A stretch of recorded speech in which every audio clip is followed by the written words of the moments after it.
Greetings, gamers, and welcome to the 20th live stream from the MisfitGamersStudios. I'm your host, Vortex, and this is D&D Discussions. Today I have Kage in the studio with me once again, and we are going to go over, just like the title says, some more Homebrew review. This time we're going to go back over to D&D Beyond, and we're going to be checking out spells. So we're going to be looking at the highest and lowest rated. We're going to start with one each. Depending on how long that takes, we'll try to do a little bit more, and maybe we'll just do the top three, the top two. Really just depends on what we have time for, but it's going to be a lot of fun. We're going to get some ideas rolling on what we like, what we dislike, and as always, what we would change for our own realms if we were to adapt it to our game. Cosmic, I see you're in the chat already. Welcome and thank you for joining us again. Always nice to see you. Excuse me for that. And let me go ahead. Let's get Kage in with us. Looks like... Oh, let's see. Today's D&D. Okay, let me get Kage in here real quick, and then I will read that comment. Let's go. Boom. Welcome and welcome, welcome. What's going on, guys? Good to be here. Very excited for another episode of D&D Discussions. All right. So Cosmic has something for us before we get into our review stage. So let's see. So today's D&D session was crazy. It is the Monday group. Is it Monday today? It is Monday today. It is the Monday group. I'm really glad that today was the Monday group, because if it was the Friday group, then I would have lost a week. That would have been weird. Or I would have gained a weekend. I'm not really sure where that would put me. I'm all about either life. All right. So I use my 12th level Haragon Rabbit Folk. All right, I've seen those. I've seen those. This is a new race. Hold up. I get Rabbit Folk. I'm already on board with Rabbit Folk, but where have I been with a Haragon? I probably if I know it, I just don't recall it. It's basically the same thing. It's another term for rabbit folk. So it's it is a rabbit folk. It's the same thing, like Haragon, like kind of like a hare, rabbit. Oh, it's exactly. A play on words. Do yes. I have any? No, I have no access to any of this information. Rude.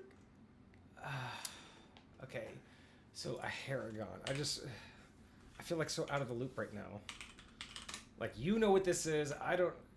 Haragon, D&D 5th edition, wiki. Okay, so... Haragons originated in the Feywild, where they spoke Sylvan, embodied the spirits, the spirit of freedom and travel. Let's see, Haragon traits. Haragons are bipedal with the characteristics long feet of the rabbit they resemble in fur and variety of color. Okay, interesting. Okay. I'm on board now. Okay, so we have a rabbit folk, Kensai monk character. I played one of those once, and they're kind of dope. Like, I was using dual nunchucks when I was doing it, but I've always thought about trying to flavor a decent samurai out of a Kensai monk. It's so interesting because all of those subclasses, it's just so hard to really keep up with a lot of them, and I don't have access to this. Monk. Kensai. Kensai is one of their subclasses. I think is it a PHB subclass? I'm not sure. Oh, nope, it was just... Really? Only one... It brought me to the monk subclass, or the monk class, but... Rude. That other website you were on is one of my favorite websites. It's where I get a lot of my my reference material from. So I think they have most of the content here, and it's fairly accurate. Okay, yeah, the wiki. Gotcha. Okay, I think okay. So let me just go with this, and we'll just work with it. So Kensai monk character, we continued fighting the creature that reverted back into a tabaxi. And with some OP combos, the tabaxi didn't even get to attack. That's always great when you roll up into that session and you're just slap down the BBEG. Let's see. Or I don't know if it's a BBEG, but just when you have the enemy encounter and you can just keep them along the wall. You can just freaking smash, man. It reminds me of playing Street Fighter back in the day and just juggling someone in the wall. Just infa combo. So due to the small size, jumping into the tabaxi's face after seeing her teleport, the intent was to grapple and block her line of sight. Okay. Melee attack plus stunning strikes made it so the Tabaxi couldn't get any attacks in. The only time it did damage to the party was an AoE after part of the shapeshift into a Tabaxi form. That's crazy. I do have an item we need to talk about from him today. Yes. There was an item that you missed. That's right. That's the one that you were trying to mention. Thank you for bringing that up, Cosmic, because we were talking about that right before stream started on whether or not we had an item from you. And I was like, I don't have a new email from him, and it's just the last two that we... No, yeah, it was the one I did by myself. Bet. And then you also say Haragons can be either small or medium characters, can either have the normal +2 or +1 racial bonuses, or +1 to 3 stats, which, yeah, I would 100% have done the 3 stats, like, hands down. Like... I mean, +1, +2, +1 racial. Yeah. Now, my question would be, if you can do, because similar to, well, no, can you put all 3 into 1 stat though? I don't think so. Not for usually something like this. That's what I thought. 5th edition is usually really good at evening making sure it's diverse. But so second edition rules, I would be way more lenient. I think I would quite much more allow that. So let's see here. As for my Rabbit Folk's weapon, it's a rope dart. That is the one of coolest Kratos' blades shit. of chaos, but not with the giant ass blades. What's that called? Yeah, it's basically the dart on like the end of the chain. Rope. Yes, yeah, like so. A lot of people they do these amazing feats where they like kick it out. They're like breaking boards, popping. Well, because you want to keep the momentum going, but instead of just swirling it, you're using parts of your body like your knees, your ankles, your feet to keep it swinging and keep it in motion, but keep it controlled around you. So I do like that. So it can be used as a melee with an extra attack or a 15-foot range. I agree with that. I mean, 15. I mean, no. I mean, that's pretty far, but I think 15 foot's not unrealistic. Very much so. Like 10 foot, I think would almost make it not worth it. So yeah, I'm agreeing with 15 foot on that one. The martial arts dice makes it do a D8 plus Dex. It's it's double-ended. That's, yeah. That double-ended is pretty cool. You basically always have, like, 2 daggers, but then you can throw one. And you can lightweight use it like you're dual-wielding. Basically, like, use your offhand, like, bonus action as... that would be... I would 100% allow Cosmic, you just reminded me of something. I gotta show both of you this. Holy crap. I normally don't care at all. Like, normally I don't even bother looking at, like, ads on social media. But this one, I almost clicked. Is this something you want to switch the camera for? Or do we need to see what we're about to show us? I'm gonna pull one up. Okay. But so I almost clicked on the ad. Did not click on it. I usually don't click on the ads because I don't like the tracking. Right. I go do my own research. I remember the product. That's what I remembered on this one. But normally I don't even look at it. I take this you just because he said martial arts die and that just triggered. Tell me this is not what I think it is. I'm about to pee my pants. That's gonna be so sick. Where is it? I just saw an ad for it. If this is a bunch of dice shaped like fists, I'm gonna pee my pants. that would be so cool. That would be legit. Like feet and fists. That would be kind of dope, actually. Oh my gosh! Oh, the D4 could be a bunch of elbows. No. Where is it? Oh, it'd be so silly. No, that's not it.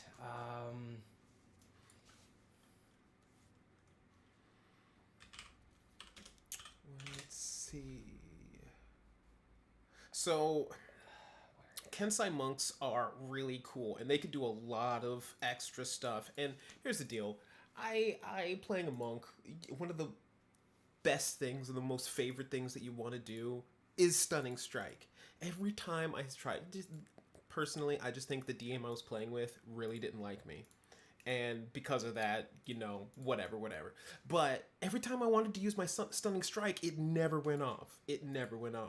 And it feels bad. But when it does go off, Lord goodness, it is so fire. Especially when you can do, like, 4 extra blows afterwards at advantage.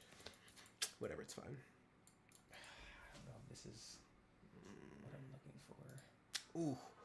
So Cosmic added a bit. He said 12th level pure monk, no multi-classing, with strength is a 10 and dexterity is 20. See, that's the way that you need no strength. If you just work on your speed, A con as 20 as well? That's badass. See, I'm curious what your wisdom is at. Where does it say? It says 14 in intelligence, 20 in wisdom. You got 3 stats that are a 20, bro, and you're level 12. That's crazy. Dude, this is it. That's crazy. It's not the video. But your unarmored defense has got to be stupid. What, is that an 18 at that point? Unarmored 20 unarmored defense. Just keep reading, Brian. I mean, my goodness. AC monks use 10 plus dex. Wiz. Okay, I think we're about to do an unsponsorship right now. Okay. I think legit I'm about to do an unsponsorship. We'll be right back. No, continue. Okay. I think we're gonna cut to an unsponsorship. So the way Cosmic is describing his character is freaking ridiculous. Go for it. Pure monk, no multi-classing, strength 10, dex is 20, con is 20, int is 14, wisdom is 20. You can't do it, bro. Come on, you can't switch it up on this like that. If it's gonna be dex is 20, you can't then go 19 for charisma. Come on, man, help us out here. I can't read like this.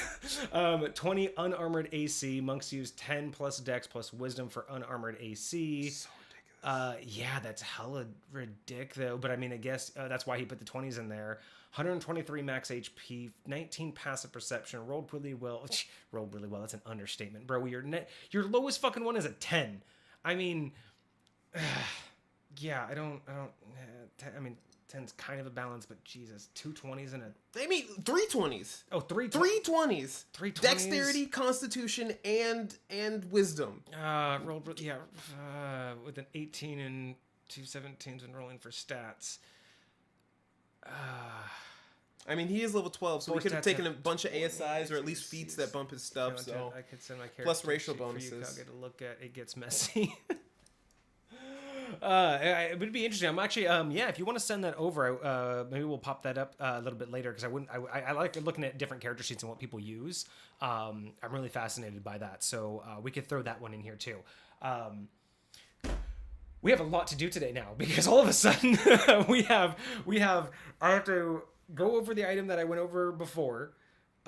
We have to do this unsponsorship. I don't have to, but I'm gonna. We're not sponsored by this, but what I'm saying is I'm gonna hype the shit out of this because I didn't know it was a Kickstarter, and I'm gonna kind of hype the shit out of this. Just sent it 18 and 2017s with +1 and 3 stats plus ASI for 4th, 8th, and 12th. That's how he got him. I was wondering because he said 18 and 17, 2 17s, and I'm like, how the hell did you get 20s when you only did +3? But it was like, oh, he took the ASIs. So here's the deal. For me, that would be really hard to just do ASIs all the way up to level 12 because there are so many beautiful feats, especially as a monk. Bro, there's so many Bro, I respect the dedication. Sentinel, but But see, here's the thing. I respect that dedication more because to me, that's more of an old school gaming mindset. That is more 2nd edition level where you are willing to dedicate. Because again, from my experience, at least, again, not 2nd edition does this, but in my experience with, my DM in 2nd edition, the way I use 2nd edition, there's a lot more value in being able to promote or to reward something of that level. Like that kind of dedication can be more rewarding using more of those end games, but you're right. With 5th editions like Breath, that many feet, I think there's so much that you can do, especially when you're talking about dedication. I forget about feats in the moment. There is. He says he always prefers ASI as 9 times out of 10. He forgets about feats in the moment, wasting their would-be god tier effects. I mean, but listen, again, I got mad respect for this because when, like you're saying, when you specialize, when you choose to dedicate yourself to something specific, it pays off in the end and you get to do some phenomenal type stuff. Yeah. So I'm 100% here for it. No, I appreciate that level of dedication, but you are 100% right, though. That is rough to go 12 levels and not take on feats. It's one thing if you have the ability to gain feats in other ways, but going on the traditional mindset of that. Oh, okay. So I got the character sheet. We're good there. I first need to bring up the Shield of Inversion because that's what we need to go over first. And then we're probably going to segue into the hype up. Okay. And then we are going to probably go over the spells, because that was the topic, and then we'll end, if we can, with at least looking at his character sheet. Depending on how crazy it gets, we might have to push that off for its whole episode. That's all right. Or we can try to just dig into it. It just depends on how long everything else takes. But we have stuff to do. So let me get this set up here just a second. Let me go over here. I need to pull this up. I need to go into here. Hey now. You're an all-star. Get your game on. Go play. All right. Now that we have that out of the way, everyone. Very important business. Muy importante. His character, she has a double background as a glassblower. She finds it so relaxing, is what makes her a monk, as it was her form of meditation. I like that. I love just those small little things where you take the traditional and you just slightly expand upon it. You know what I mean? Like, meditation doesn't have to be that traditional sense. I like the idea that you have a feat, you have this background that is not only beneficial but totally works for that as well. I love hearing backgrounds like that are, again, very custom, very unique to the player, instead of just, oh well, it's a monk, so I just sit around, I just go into the forest and I sit. And it's like, I 10 times better would like the glassblower who just be like, no, leave me alone, and just sits there for an hour and just like, I have made a wine glass. I don't hate you anymore. And then she finds it relaxing. And then as a merchant, so her other backstory was a merchant to sell the glasswares that she made. Usually the glass bottles often used to store healing potions. That's very legit. Cool. That's cool. hella legit. So why is my window capture? Boom, there we are. So window capture, here we go. Now I want to pull this whole thing over here. I'm gonna do it just like that. That works good enough. Perfect. Okay, so Sweet. Shield of Inversion is one that I did on my own when you weren't able to be here. Okay. And so we're gonna go over this a little bit quicker than we normally would, because I do have a whole episode. So if you want to check that out, go check me out, MisfitGamersStudios on YouTube, and you can see that previous one. I don't know what episode that was. Good luck. I'm working on it. We're working on getting a list so I can actually have it pinned, like where we did certain reviews, and then that way we'll have a list of what we've done so far, so we don't do it again. Let's see. Cosmic says the Glass Mastery is a reflavored form of the Dwarven stone cutting and replaces Painter's Tools proficiency. Again, very creative, and I like it. I like using that. So I went over this idea, or this item of his, and then so I'm just gonna kind of go over it, and then just kind of let you take your stab at it, because he's already heard my thoughts, and I also, because I don't have my previous screen notes, so I need to do that as well. I need to go over like things I've said. I don't remember everything that I said about it, so instead of trying to requote myself, I'll just let you kind of. Got you. I'll read, you react, and Cosmic will get hit your ideas from it. Okay. So Shield of Inversion. It is a +1 cursed item. Okay. +1 cursed item. Beautiful. Item type is shield. Mm-hmm. It is semi-sentient. Okay. It is unable to speak or communicate in any way, but it can vaguely understand its surroundings. Okay. It is an uncommon item. It gives you a +3 to your AC. Okay. It's an uncommon item? It is an uncommon item. Interesting. Okay. Bet. It does require attunement. Mm-hmm. Only by paladins. Okay. Preferably, but not required, but absolute preferably by those of the Oath of Devotion. Now, when you say preferably, like, the shield prefers it? Okay. It is just known that it can only be attuned by paladins, but it is preferred that it is wielded, we don't know who, but it is preferred to be wielded by those of the Oath of Devotion. Okay. While wearing the shield, you gain a +3 bonus to your armor class. Excellent. I do believe I went over that with him, and that is supposed to indicate wielding, not wearing. Correct. Have it out, like, yeah. In It's not a magical aura wear, regardless if it's on you, but we did cover that. For sure. Additionally, the shield grants 2 opposing effects, depending on its current form. That's the intentional word? Yep. Opposing effects? Oh, yeah. Okay. Depending on its current form. Cool. It has multiple forms. The shield has a secret third form that only applies when the wielder is incapacitated, at 0 hit points, and or is making death saving throws. Okay. So, heart form. This is the initial form, right side up. So if you think about a normal shield, like a normal shield, the heart form, the points on the bottom, the flat / curved parts at the top. Okay. This is how it comes to you, and this is how it will first attune. Okay.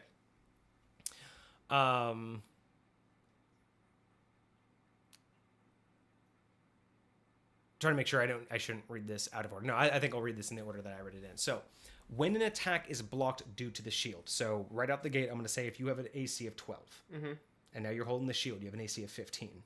If the attacker rolls 13, 14, or 15, the shield considers it blocked. Okay. That is when it will activate only. That's when it'll activate this feature. Yes. Beautiful. So, when it is right side up, and when it blocks an attack, which is within its +3 over your AC, the wielder is healed for 1d6 plus their Constitution modifier.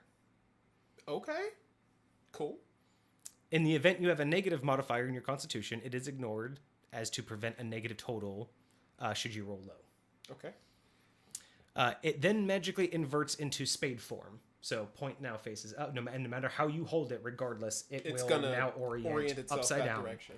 Now, when you once it's activated one time, it'll switch spade form. Got it. Now, when you first got this shield, one thing that I just lost my shit over when I first read this, because I'm just thinking mechanics, and then all of a sudden this hit me, the description. When you first get the sword, or the shield, on the front face is a cute smiling baby. It's just a print of a cute smiling baby right on the face. Sweet. Just tiny little baby just smiling at you. I lost my shit over that. Just imagining this paladin in battle, and he goes, "Let's go." Just tiny little. Now, depending on the paladin, that could be very thematic. Like that. It could also be like, if you could imagine like orcs coming up and like, "We will rip your skulls to shreds. We will tear your flesh from your bones," and you're just like, no, baby face, and they're just like a painting, or is this more like an embossing? I'm assuming it is. I envisioned full color, so I envisioned full on paint, embezzled, like Gerber baby, like printed, like either in or out, is that embossed when it's like pushed out or whatever, but then fully decorated, painted, the whole nine. Like I'm thinking just super cute and not like angelic Roman style like artistic baby. I'm just thinking like old school cartoon, like the baby from Who Stole Roger Rabbit. that I'm thinking that level of baby, but just immaculate, but just the most cartoonish baby face, smiling with just like the most adorable representation, right? So that's how you get the shield, and then it inverts. So you get hit, or it blocks this attack, it heals you. But then it flips. Hooray, healing. Now we get spade form. Excellent. Spade form. Turns upside down. During this form, while in spade form now, that cute baby face, by the way, on the front, while it's in spade form, the shield's face now bears an angry baby face on the verge of a tantrum. Bet. Like, I'm mad. When an attack is blocked due to the shield, so again within the +3, its wielder takes 1d10 psychic damage from the shield itself. Oh, okay. As opposing, it was the right word. That is the right word, most definitely. This damage cannot be resisted or reduced in any way. It then magically inverts to its heart form, Okay. So 1d6 when it blocks, then a negative d10, then a d6, then a d10, back and forth every time. You better hope that shield isn't blocking fatal damage, because you're finna go down anyways. Yeah, it's an interesting concept, and then there's that whole. I was just really going through this whole concept of like, why would you hold on to this? Like, it's cursed, so you can't let it go. And then we started getting into these really crazy concepts. I do remember one thing we were suggesting but that's in its third form. Its third and final form. So, tantrum form. Okay. So again, in the round, struck. It's basically a round shield now. So yeah, the spade, the spade looking one. So when you're in one of those conditions, incapacitated, it turns into a round shield. It will become a round shield. Stuck between the two forms. If its wielder is incapacitated at 0 hit points or is currently making death saving throws, basically you're out for the count. your shield doesn't like that. The shield emits a loud cry in confusion and frustration, crying and creating puddles of tears around the wielder. This can serve as a drowning effect if it goes on for far too long, especially if in an enclosed space. So, like, if you fall down like a trap and you're like at the bottom of a pit somewhere, it's just gonna sit there and fill. The shrieks and cries can be heard loudly in all directions in a 100-foot range, similar to thunderclap, but as a cry rather than thunderous bang. All creatures within that area automatically fail concentration checks for the duration, or due to fail concentration checks to maintain the effect of any spell they were concentrating on. So basically, if anyone had concentration, they don't anymore because that scream is going to get to you. Party included. So this is just anybody. Now, is that anybody within earshot or anybody within the tiers? Within the 100-foot range of the ear of hearing this cry. So the Okay. cry is a 100-foot range. So anybody within 100 feet, you lose concentration automatically. For the cry's duration, all creatures in the area that can hear have disadvantage on attack rolls, saving throws, and ability checks. So you can prevent a lot of this stuff if you deafen yourself. Yeah. Or cast silence or something. Okay, bet. I think so. Bet. That's how I read that. Okay. Since an unconscious creature cannot hear, the cry's effects do not apply to their death saving throws. Even if the creature is other than the wielder. So, nobody who's actually dead. Mm-hmm. This does have a secondary effect. The more times the shield is in tantrum form, the more it learns, slowly gaining more sentience. It gets 1 to its intelligence every time it goes into tantrum form. 0 upon being obtained and attuned, and it caps out at plus 10. So, semi-sentient builds. Does the face mature? I think I mentioned that, but I don't think we decided. And then at the end, it just starts having like little whiskers at the bottom of it. So, the more every tantrum form it gains plus 1 up to 10, and the better at communicating it becomes, lessening the worst parts of the form of that form's effect. So the tantrum becomes less of a whine and more of an actual tantrum. So it becomes less of a AOE affecting everybody, and presumably could then start to, via the bond with the wielder, start directing that tantrum. At the enemies. It might be more like vicious mockery, or, again, a targeted thunderclap effect, where it only decides to affect non-party members. So, out of curiosity, and maybe I'm getting ahead of myself, do the tears have any, like, magical effect? Or are they just the potential to drown you? Mainly the potential to drown, but we'll get into that. Okay. I think there might be more, but I think it's mainly just that. Blah, blah, blah. So the better it becomes, lessening the worst parts. Basically maturing. So each plus 1 to its intelligence is equivalent to 2 months of a child's growth in their maturity. 2 months? So 10, I don't know if I would equate that. I kind of like the idea of a 1-to-1 year ratio, so it can get up to the intelligence of like a 10-year-old. Or okay, if you think about, technically in D&D 5e, a commoner has a 10 intelligence. Yeah. So you have like relatively the same intelligence as an average adult. And I would think realistically that could be a 10-year-old, like in certain situations. So sure. So I think that would be one of my small critiques is at plus 10, that would mean that you're only 20 months. You're not even 2 years old intelligence, but with a plus 10 intelligence is a little interesting. Okay. But yeah. Still think it should. So, plus 1, blah, blah, blah. So, casting the spell Identify on the shield does not reveal its curse, but it does reveal its limited sentience. Additionally, the damage done by the spade form cannot be removed by magical means such as remove, curse, or wish. Rotating the shield's handle manually does not physically rotate the shield as to not bypass the back and forth. So you can't just flip it upside down. It magically shifts. Casting... Okay, so additionally, the damage done by the spade cannot be removed. When you say removed, like healed? That is something I remember having needed Cosmic to clarify for me, because I also had a problem figuring out exactly what that broke down to, because it's... I don't know in terms of like, because he says remove, curse, or wish, and I forget what we discussed about that. So Cosmic, if you could throw in your 2 cents for us. from what it sounds like is its intention is when it's in this spade form, you can't change it from this. You can't remove the spade form because right afterwards it goes into like you can't rotate it upside down and make it a heart again. Yes, I think that does sound right. That the idea is that you can't prevent the magical. So yeah, you can't prevent it from being in that condition. Yes, you can't. Yeah, you can never prevent the damage done. The damage will always come back on the wielder if in that form. That does make more sense. Okay. Cosmic, if we have that wrong, let us know. But I think that is what we also discussed is that you can't magically change the shield's orientation. That will always be how it is. Got it. And then blah, blah, blah. So, and then we go on to some more examples. So if your armor class is 14 and the shield makes it 17, opponents that roll 14, 15, or 16 to hit you causes the activation. Okay.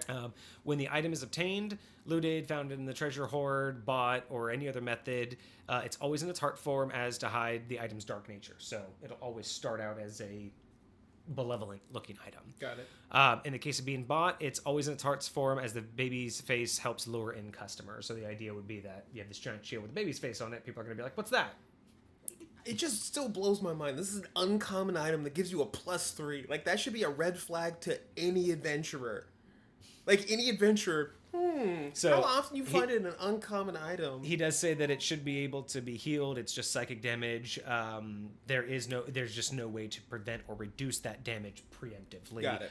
Even resistance to psychic damage is ignored. So it will What about stuff like number 1, Relentless Endurance by the Orcs? So basically what that feature is it's a racial feature. When you would take damage that would put you out, you automatically come back. So to me, that's not reducing the damage; it's returning 1 HP. I think that would still apply based upon. I still think that would apply because that only happens like once. But so it's like I don't think that they wouldn't be able to continue. It is once per long rest. There is one other feature by the Goliath race. I 100%, especially with his follow up, is that there's just no way to prevent or reduce. So like you said, if you take the damage and you have something about you that brings you back, that's fine. And that actually is a good balance. You know why? Because it prevents the tantrum form. Okay, so here is... Okay, Stone's Endurance, and this is a part of the Goliath race. Okay, it says, you focus yourself, occasionally shrugging off injury. When you take damage, you can use your reaction to roll a d12, add your Constitution modifier to the number rolled and reduce the damage by that total. So that feature, because it says you're reducing the damage, would not be effective in this situation. Bypasses all even bypasses if you have psychic resistance, it will bypass that. So even if you can't be hit by psychic damage, you will be hit by this. It's basically a guarantee. But like you said, with resistance and endurance, that happens after the fact. It does not stop you from taking that damage. So, just like if you had temporary hit points, it would technically, I would assume, have to take the 10 hit points first. Okay, yes. So, most definitely. Again, you're not stopping anything, you're not preventing it, but you can limit the worst effects by having things like 10 hit points or question. You just can't, you can't and, stop it. I think Cosmic might need to answer this. So, this is a literal uncommon item. Now, I do believe that there should be a difference in power level by the types of magic that are being used, right? Now, first of all, the fact that a wish spell can't do anything to this, I kind of get it because it's cursed, but also, you and I were talking, like, level 9 spells is like getting near divine level magic, right? So here's something that Cosmic and I talked about. This is one thing I did want to bring up because we had two really. I think what I thought was a really interesting idea to piggyback off of something that because he was still playing around with this. Let me add this piece in so you can include this in what you talk about. The items we talked about earlier that they got from the dragon. Yeah. Right? One of them was the cloak, right? Mm-hmm. And that allows you to get like absorption of a certain thing. Yeah.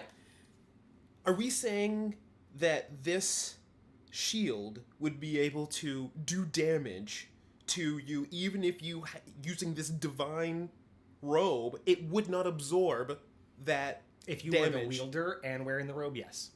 I think, well, that is now more of a, I think that is more now details about divine power, who created the shield, if it's, I think that would be more of a who are you running it, like what DM is running it. Like in my realm, that would really come down to who created who, because in his realm, if they are essentially all deities have the same power, it just depends on what it all comes from the same place. Again, just because I created the world doesn't mean you're not a god. Just because I created what people believe in. Fair. So in that respect, if they're both created by an equal deity, then I believe that if you are wielding both, you get it negated. However, if you were to say that the goddess is a higher level deity, I would say why not?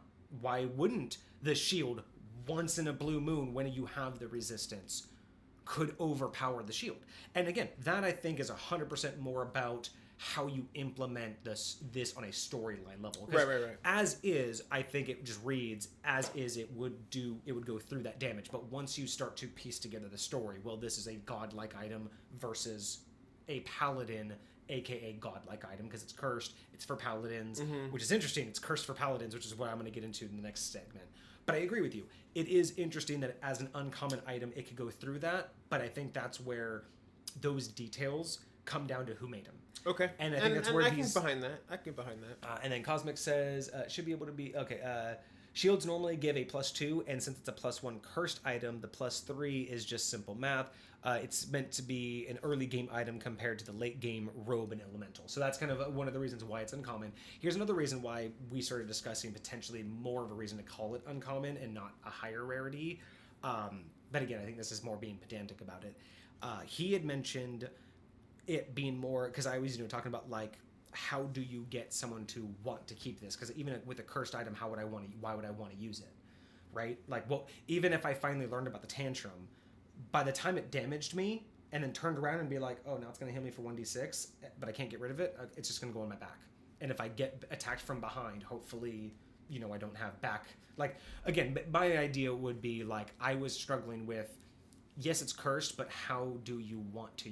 What causes someone to want to use it? And he had brought up a good idea of, especially because it's like paladin focused, it could be, like, let's say, what if it's like a holy quest? Like the church gives it to them and says, hey, this has to be taken somewhere. Or what if even like through a divine, like holy quest, it's a, hey, I need you to raise this item. Like, I need you to take this item until it's ready. And that's what, because you don't want to tell them all about it, right? And the readiness is the intelligence level. You have to, and then maybe at intelligence level 5, the divine entity comes in and says, thank you, you've completed your quest. You have the choice to release this item. And then you have the choice. Or, if you do not, you must complete its transition. And then you have to, so he brought up the idea of like, he was trying to help me conceptualize why you would keep, because if I was a paladin and I had to keep it on me, but I didn't have to use it because it was cursed, I just wouldn't use it intentionally. Like, very, very rarely would I decide to take D10 damage. But if it were, say, a holy quest or a thing for the church, and then I was thinking, okay, let's add something to that. So let's say after level 5, you get a choice to let it go.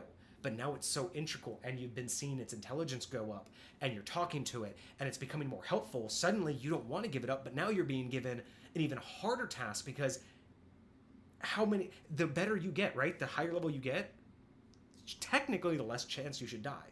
So the longer you have to hold on to it to get it to, like, the first 5 levels may take less time than the next 5. So the idea is give the paladin something to strive for. Then we added the tantrum effects could be, because again, what is the purpose of like worrying about it? Well, then we were discussing the idea of, well, what if the tantrum effects say caused psychic damage over time? So like the idea would be the paladin would have to be like, I'm trying to remember exactly what we talked about, but the idea that it would be so destructive that the paladin would have to like be more mindful with it. Be more mindful of when he's now. Like more mindful when it's being used and how he goes down, and it would give the party members like more of a reason to get him back up. Like it would be more of an interest of like, this thing has to be like catered to, otherwise it could be very destructive kind of thing, right? But yeah, it's a very unique idea. I like it. It's just, it really comes down to playing with what would be the reason the paladin would decide to use it. So my mindset is a little bit different, I guess, because when I hear that's a good point, Cosmic. When I hear a +3 AC, to me that's freaking huge. Like, not early game, like late game. +3 to your AC is freaking huge. Late game, there are people who still don't have a 20 AC. Yeah. Right? Like, getting your AC high is not necessarily a common thing. So anything that's going to bump your AC that significantly, like, that's almost like giving somebody disadvantage on your regular AC. Oh, yeah. Like, you're halfway, you're over halfway there. And technically, if you average it out, I mean, you're taking D6 of healing and a D10 of damage. My point is, like, that's 100%. I don't care if you're doing a D12. But that's like, usually actually going to be less than the attack is worth at higher levels. Like, when you're truly looking at what this shield is doing for you, I'd wear that thing all the freaking time. Heck yeah. Like, I wouldn't care about the downsides of it. Like, that would be 100% worth it all day. And see, I wouldn't, especially since a regular shield already gives you a +2, the +1, I don't like, think... if you're carrying around 2 shields and you could swap it out for just a 1 difference, sure. But I don't see too many people doing that. No, I'm just saying, like, again, this is the cursed item, you wouldn't know about any of the downsides. But once you learned about the downsides, like the extra +1, I just wouldn't. I wouldn't. A +1 is not enough for all of that unless there was like a reason for the paladin to want to extend it, right? I as a paladin, I'd grab that. Yeah, I'd grab that and I'd hold that, and I would do it because not only do I get healing. Not only does this shield have some sort of semi-intelligence that actually grows with me, and once I find that out, once I discover that, because as you said, Identify can tell you at the very least that much, and I think that's why we decided that it should have a more damaging AoE. So once you find out, you don't basically spam the going tantrum. Down. Yeah. Because technically, once you found that out, you could spam it. And I think that's what we decided was because every time it tantrumed, something catastrophic would essentially happen. So there's that duality of playing the AoE, like the idea of like, because right now it only just cries and people just can't concentrate. Mm-hmm. But I was saying that like that's really not a big downside, especially for a cursed item, especially when you could just easily just shoot me, heal me, shoot me, heal me. Now it's +10 intelligence, right? Like, I think the idea was to protect against anything like that. The idea would be put it behind a mission for the paladin to complete, because then it has a drive to want to increase its intelligence, but also be very mindful on the balance. Yeah. Because again, and this is more of the high point mentality, right? Because just throwing this out there as just an item, I didn't see much value. But throwing it in there as a storyline, like a side quest, I really liked that, but I wanted to add more spice to it. I'm not even going to lie. I would even say something just to give it more of a kick as a cursed item. Like, when the baby wails, I would also give anybody that can hear it psychic damage or thunder damage or something like that. I think that's what I said was it's psychic damage, and even if it's like only like 1d4 or even just like, because I mean peasants are usually pretty low, but that would be like really really bad. Or if it were like for every round it's wailing, it get the AoE of damage for peasants gets bigger, so like it's like every round it's like 10 feet. That so if you're in the middle of a town, force me to be careful, because and it would force your party to actually care. You could be like a terrorist with this thing. You could have guard cities, countries after you. You could potentially murder an entire town by going down. Yeah, and that's why I wanted to add that spice, because that to me makes it more like much more of an integral role play than just do I want the plus. I love the idea. I just, again, for high point, I would have to just really play more. I still feel like for me, if I'm doing this has got to be at least a rare item. A rare item. I think the reason why it's like and maybe even uncommon kind of makes sense if it were like the most, like, again, if you're setting Haddle in like 1 or 2 religions. So this was like one of the more common like paladin items, or even if you wrote it into where this item is specifically how people become paladins. Like, what if like there's paladin and then holy warrior, and to become holy warrior you have to take the holy shield, get it to intelligence level 10, and then you have to return it, and upon returning, it judges you. Now, if we're changing the lore so that this is a an item that's like created or people can just go buy at the store, or if it's like a regular, like you might be able to find it on like a paladin who died or something like that, but you're not going to just, if it is no longer something that like Wizard Joe Schmo over here can just go create and enchant one of these baby shields, right? If it's something specific to a religion or something, like the only that is all that my to spin. me affects, and we got to keep in mind that's all my spin. I'm putting the spin. Well, I'm personally putting the spin on it being a divine or a religious type item only because of the requirement for paladin. Just because I know that 5th edition changed things where paladins don't technically have to have a religion, they just have to have the oath. I'm curious why they chose paladin. Why did... let's see, so Cosmic had a couple things, so... as a paladin, why would you have the robe? So we were talking about like, if you had both of them, why would you have a robe if you had a paladin? Well, I mean, but at the same time, that was more just an example of, would a divine item's resistance be able to protect somebody from an uncommon item's power? Again, and if we're going just based off the descriptions, I agree with you. The robe should have been able to prevent that because it's an uncommon versus a divine rarity. He also says potential character-specific plot hooks. I'm here for that. And then collateral damage, or since it's psychic damage, technically emotional damage. I really like the idea of the stakes being slightly higher, because you do make a good point. As written, it is technically just an uncommon item, which means that there are multiple that exist, and they are just out in the world. Even his description says it could be in a treasure chest, it could be in a hoard, it could just be at the local shop. Yeah. And intentionally trying to... Because I could see a shop owner just coming across it one day and putting it up on the wall, being like, oh, it's the baby shield. I'm going to call myself the baby shield. That I can see. And then you just happen to question it, and they're like, well, I guess I'll sell it to you. It's just kind of just been the highlight of like how I got people in, but sure, buy it. But and, then it could be all of that, but again, for me, and I don't know if I 100% agree with 5th edition's paladin, like godless paladins, like the idea that you just take an oath. It does play into the idea of mantles, because if you take a strong enough oath, you're basically, you and the universe, the essence of magic is basically giving you in essence, your own mantle, because your oath has been so strong. You're saying, I am a soul.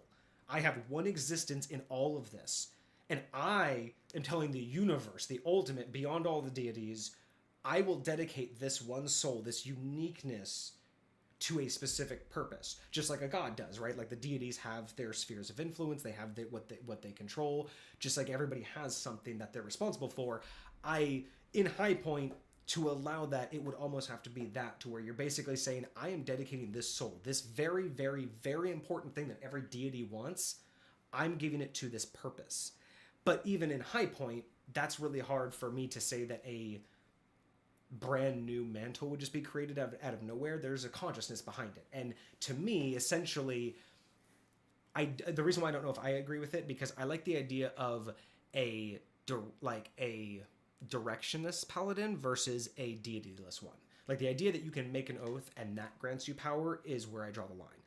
If you want to say that, hey, I have a paladin who is not dedicated to a deity, like he doesn't pray and give specific props to a deity, but when he makes his oath, whichever deity controls that sphere of influence and that's within their realm, that would be the god to say, I grant you power as my not as my paladin, because you're not there for my name, but I will grant you powers to take out your devotion in not my name, but in my sphere of influence. So for instance, as an example, Zenith is the god of High Point, but more specifically, he's the god of personal growth and family. Mm-hmm. So if you were to dedicate and say that I will, I will dedicate myself to creating family to those that have lost theirs. So you start opening up orphanages and all that, right?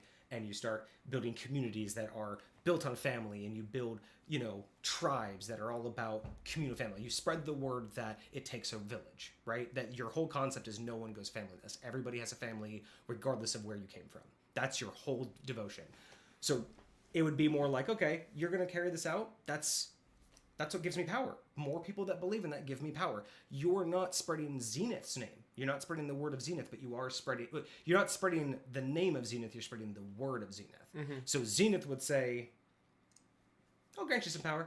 you can go ahead and take my word. You don't need to say it's from me, but you're helping my sphere goal. of influence. And same thing, if you wanted to have an evil person being like, I am dedicated to bringing death and destruction to this land, there's probably some evil god out there that's like, I need that. Here you go. And that's the idea. The god might not even be evil themselves. They just might happen to be aligned with their purpose. Or they could be a good god going, oh, but I need to get this done and I can't interfere. Can you do that so you give me a reason to do? Thank you. Like, absolutely. That's the way I see it. And that's why I don't disagree with what they did. I just disagree with the mindset that, oh, I am so dedicated, the universe is just going to grant me divine-like power. And I also just disagree. It should be, like, again, I understand why they called it a paladin. Are we talking about D&D 5th edition? Yeah, I think it was 5th edition that finally changed over to oath-based paladins, where you don't have to have any kind of like deity connection. And again, I don't mind the fact that paladins don't have a deity. I just don't like the idea that the power is just there because you made an oath. High point wise would explain it as, I see what you're saying. It's a deity allowing you to spread their purpose without spreading their name. Normally a paladin is all about, I'm here for this god, this is why I'm kicking down your door, this is who, is sending you this letter. But it's more like saying, hey, I'll give you a separate set of power because you're going to help me in the long run, even though you don't care that it's coming from me. So it's almost like a contractor. It's basically like, and maybe I would call them something different than paladin, but it just because, again, for me, old school mindset, paladin is very specific, and I also have avenger, which is the anti-paladin. Mm-hmm. So it's like, I just would like something a little bit different, like... No, I hear that. So, you see what Cosmic added on here? Let's see. So, paladin is the only religious type class that isn't purely a spellcaster like the clerics. And paladins can actually make decent use of shields, unlike most spellcasters like clerics. So that... It kind of makes sense. I have two questions. One, why does being a spellcaster have anything to do with who does or doesn't wield this shield? Why wouldn't a fighter be able to use this? I think, or even an artificer. I think what he's getting at is because he wanted this. It sounds like he wanted this to be slightly on the religious context. Because he says it's the only religious type that doesn't have major spellcasting. I could see spellcasting being an issue because you'd have to have a special feat to cast through the shield. Does it need to be religious because it's cursed? I don't know. I think the curse is just there for the purposes of the 3 phases and the fact that it does you damage and you can't get rid of it after that. I don't know why... Again, and I think he's still playing with this in the background, so I think the idea was... No, I'm just curious as to what the motivation is for that, because for me, like, I think, and personally, I have to disagree that clerics are purely spellcasters. Clerics, number one, get to use heavy armor. They can use shields. They can use weapons. Like... one of the only clerics that I've ever played was a war cleric. And this cleric was lightweight, a cavalier, would ride into battle and would be like, the most of the defensive spells that clerics use, she used it on herself. Yeah. Right? She was able to do a lot of this stuff herself. And she was a freaking tank. Like, she wrecked, man. Like, it was beautiful. Like, battle clerics are really awesome if you build so, them right. Like, I think this type of weapon could, or this type of item, this type of shield could be used on a cleric, a paladin, a fighter, and this is like any sort of like. This is why I lean more towards like, it shouldn't be so much something you would come across as something that, like, if it's meant for a paladin, the paladin could come across it in any setting. Could be up on a wall, and it's like, what's that shield? I guess I'm getting more at why is it meant for a paladin? I'm getting at that. So the idea is it could be found anywhere, but my spin should be uncommon is incorrect, should be rare at minimum. But the idea is that it could be found anywhere, but it will only be found by a paladin. Like, for instance, only a paladin, like, everybody would see it up on the wall and just think, okay, cool gimmick. But only a paladin would be like, what's that all about? Like, maybe it draws paladins, or maybe a paladin has a dream about it. Maybe throughout the campaign, you're slipping in dreams of a baby face, and then finally at the right level, you're like, hey, you see that. Or it's like the god says, gives him a cryptic message, you know, take the child and raise it. Like, so we're saying that choosing Paladin is, we're finding a way to make Paladin make sense because we want Paladin to be the thing. This is just the connotations I'm making just based off of how it's written.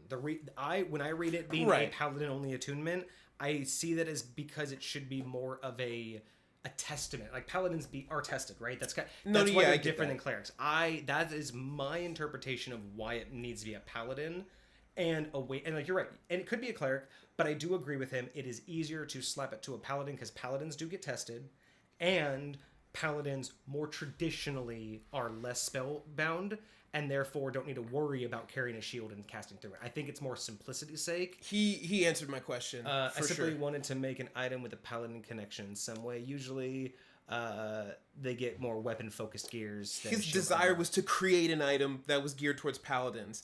That was my question, is why are you gearing this item towards paladins only? Is it a preference? Is it just what you desire? Or is there some reason why this should be focused towards a paladin? Yeah. And so it's because that's what he wanted. He just wanted to make a paladin. And I'm here for that. I'm 100% here for that. And we can find a million reasons how to make it make sense. And if this is what best makes sense for you, then choice.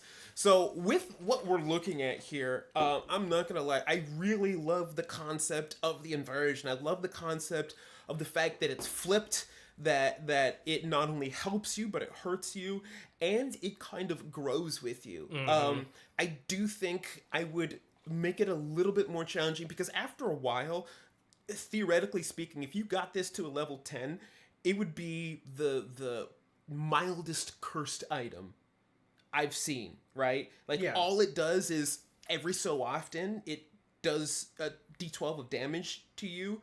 A d10. It's only a d10. So think about it this way.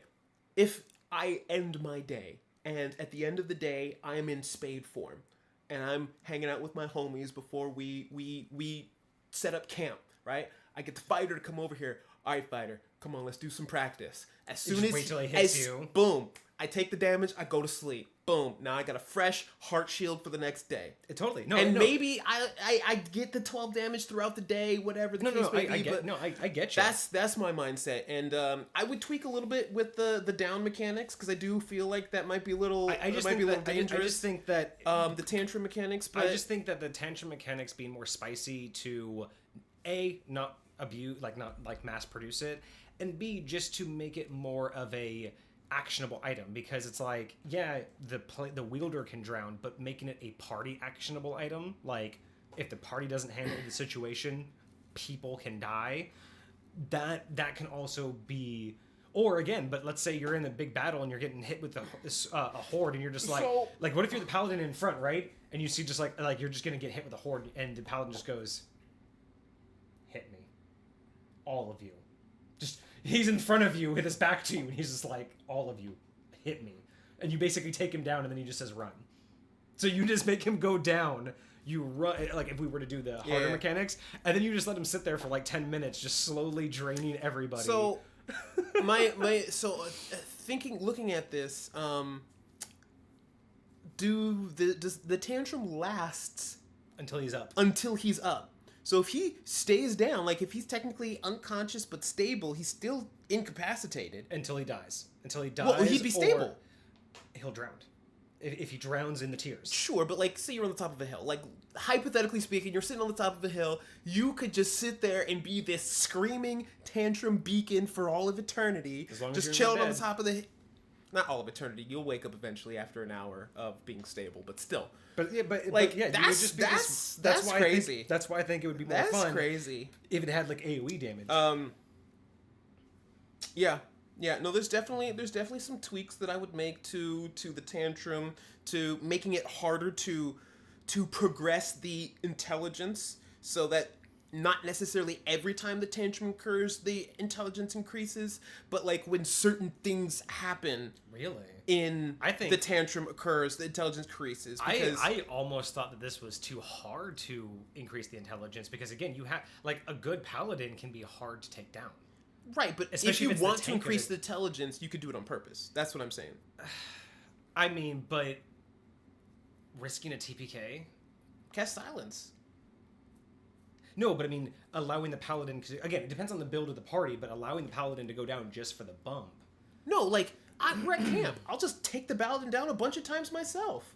Like, we'll do it in a controlled environment, so I don't have to be in the middle of combat with a bunch of other crazy people. So just abuse it. Just that's what I'm saying. Like, make it harder to, like, you have to be in battle. You have to be taken down by an enemy. You have to, be hit with damage up to, like, a certain amount in order to actually activate it. Something akin to whatever your max HP is at the time, so it's not necessarily like, oh, it's gonna like outright kill you, but it's still a dangerous situation that you're in. So you have to legitimately risk the paladin's life in order to get this to proc, right? So there's actually some play with why you wouldn't just, all right, now I got a smart shield. Now it's only going to do positive things for me when the tantrum comes down. Right. You know what I mean? Well, yeah, and that's why definitely having something on the line that is really going to, like, set things off. Because, again, as is, it's a little bit to the point of, like, why wouldn't I just spam this until, like, once you know the mechanics. It'll take you a couple times to understand it. For sure. You'd be like, why is this baby crying? Like, what the fuck is happening? But once you know those mechanics, like, once you understand, I mean, it might take you 2 or 3 tantrums to realize it's getting more intelligent. But then at that point, you're just like, well, how intelligent can we make this? And in what situation do I have to be in? How do I trigger it? Yep. It's like, hey, you cast silence, you cast death, you cast revive. And we'll wait 8 hours and do it again. You know what I mean? Like, you could literally just spam 3 people's spells where it's like, silence the room, 15-foot radius, kill me, res me. I do like the fact that it can be, the tantrum itself can be triggered easily, like by going unconscious, by being at 0 or making death saves.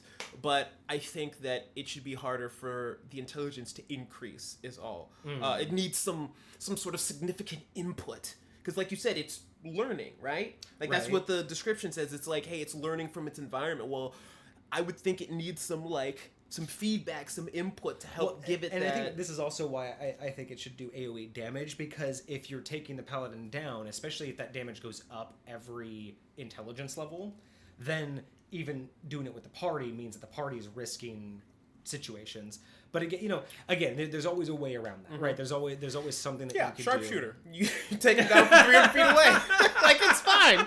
You can't hurt me. Yeah, that's fair. Sharpshooter's fair. All right, so yeah, so really, I like it. I really love like it. Conceptually, it's beautiful. I love the idea behind it. I love what it does. Did you score this one? Yes, I want to say, did I give this one a 6? I think because of the modifications would need for high point, I think, but rock solid idea, so I think I gave it a 6. Cosmic, you might remember more. I don't think I gave this thing anything lower than a 6. It may have gotten a 7 for creativity, but I'm pretty sure creativity. I think it was just because of the changes I would need to make to it. I think I dropped it to a 6. I don't think this one was the 5. I don't think this one was the 5. I thought there was another one that was a 5. I don't know. That's one of the things that we're going to have to do. We're going to have to go through all of our old streams, and then I'm going to actually have a running list. Once I get the Discord up and running, I'll have it up there. Sick. Very cool. Website. Ooh, I got a good idea for that. Speaking of websites, so we are about halfway through our stream. Yep, just about halfway through. So let's do our non-sponsorship, because this thing is just so cool. I just dig this thing. I just saw the ad today, and I didn't know it was a Kickstarter. I just found it. It is a Kickstarter. That's kind of sweet. And no joke, I'm seriously considering this. All right. It's called Flip Die. Flip Die. It's a coin that can be any number of dice. The way that they design the interior of the coin, there's a ball inside, so you flip it. And the way that the interior is there's like grooves that the ball will always pop to the side. I know what you're talking about. So I've seen this. I was scrolling on Instagram or something. Check this out though. So there's different types. That is sick. So I don't know which one so perfect. So here is how it actually works, right? So inside they have all of these different types of grooves that will basically allow it to fall one direction or another, right? So as you're flipping it, it's just inertia. and wherever it falls to. So it's like one side's evens, one side's odds. So it's on the face of the coin. So on each side of the coin face has all the, and look at all the different sizes. So they have all of the different die sizes. That's crazy. And every time you flip it, so you get a what is that? A D4 or D3? That's a D4. That's crazy. This would be the best way to actually have a D3. And look at it. So it's numbers on different sides, right? So it's high numbers on one side. Like it's alternating numbers. That's so it's crazy. Literally either side of the coin plus where I love how you can do so many different things with the designs on here too. Oh, I know it. Like you could do so many themes. Like this is incredibly expandable. It really makes, like, I don't know if it really increases, like they talk about here how it really is random. I don't know how much it would increase the random at all, because technically you're saying it has two sides and the coin and the ball can roll anywhere, so it has multiple facets, but at the end of the day it's still the random chance of one of those 12 numbers, or 6. But this is just such a cool, like, look at that is just such a cool design. You just flip the coin. I would have loved this a couple years ago when I made my land on 14. That was kind of sick. Like, I would have loved this a couple years ago, because one of my first very fascinating but yeah, I had one of my very first character, his deal was like whenever he had to make like major life decisions, he was compulsed. He had actually a coin that was bound to his soul. He was like a curse that his family had. So whenever he wanted to make a major decision, he had to flip the coin, and the coin would be one side of a 12 die. It was basically he didn't have a coin, he had a dice. He would literally, that's what his name was, his dice. But he would, whenever he had a choice, like he had to make a very fundamental choice, a spectral die would appear in his hand. Like he would just feel it, and he had to roll it. It was a compulsion. It was a 12-sided dice that he would roll. The dice would decide a required alignment shift for that decision. So he was always lawful evil, so just basically selfish, but followed the rules selfishly and broke the rules when it benefited him. So during decisions, like major decisions, he would have to like feel the die, he would roll it, and let's say it rolled, so 1 through 9 were all of the normal alignments, and then 10, 11, and 12 were character or player choice of one of the 3 lawfuls, one of the 3 neutrals, or one of the 3 evils. So it was player choice. Yeah. But basically it was like 1 was lawful good, 2 was lawful neutral, yeah, lawful chaotic, and then up, or chaotic good, you know what I mean? But so 1 through 9, and this would have just blown my mind at the time to actually be able to be, because what was really cool is I had written into my backstory a brother. So my DM took that, he took the same concept of the curse and made it a coin. So my brother would flip a coin.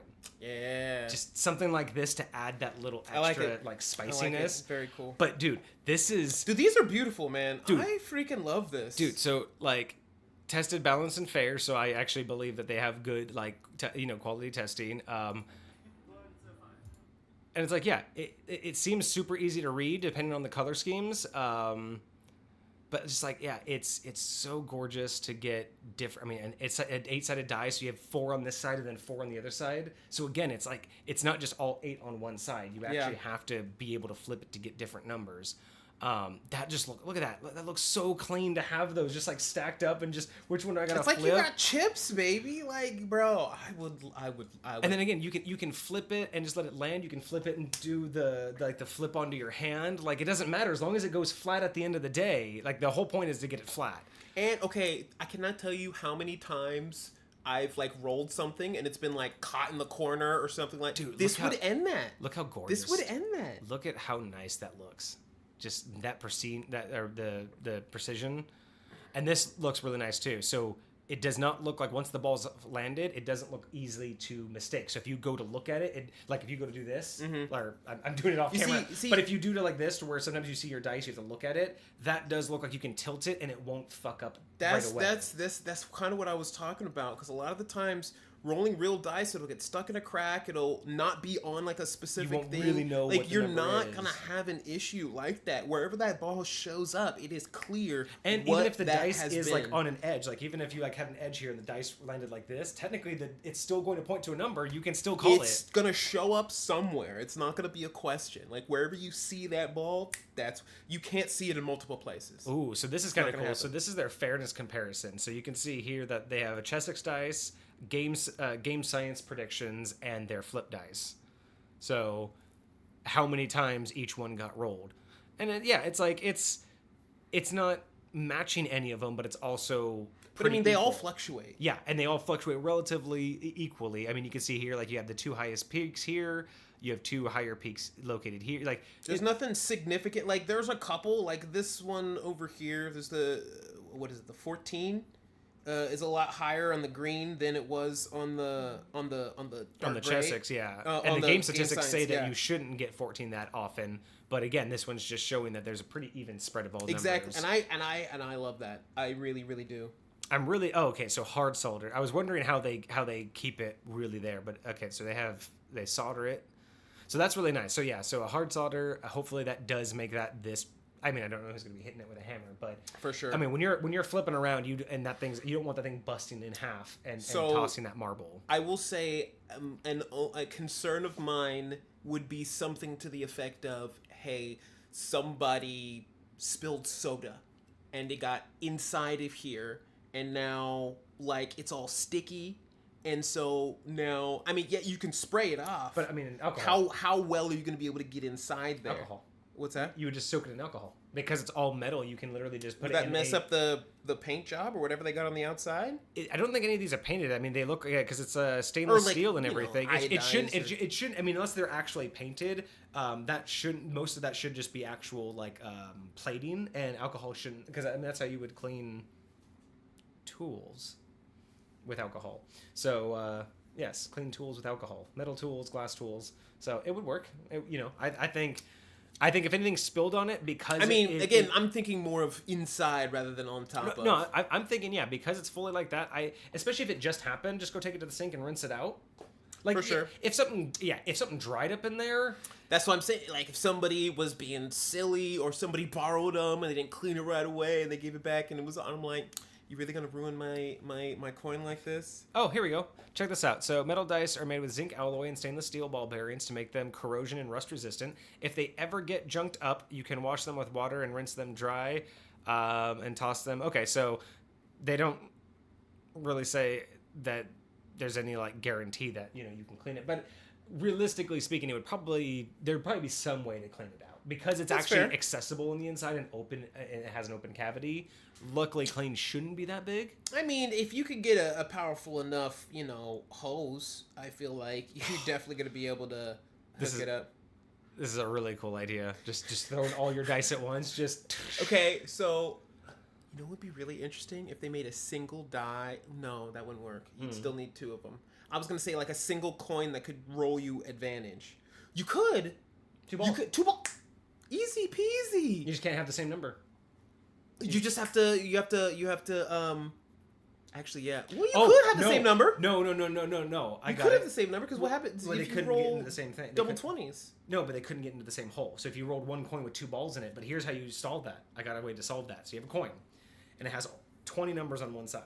Mm-hmm. So 1 through 20 on one side, 1 through 20 on the other. Mm-hmm. When you flip it, there are 2 balls that go, but the numbers are offset. So 1 over here is 20 on, like 1 and 20 are touching up here, right? So you flip the coin, 2 balls come out, and then maybe there's like you press the coin and it locks the balls in place.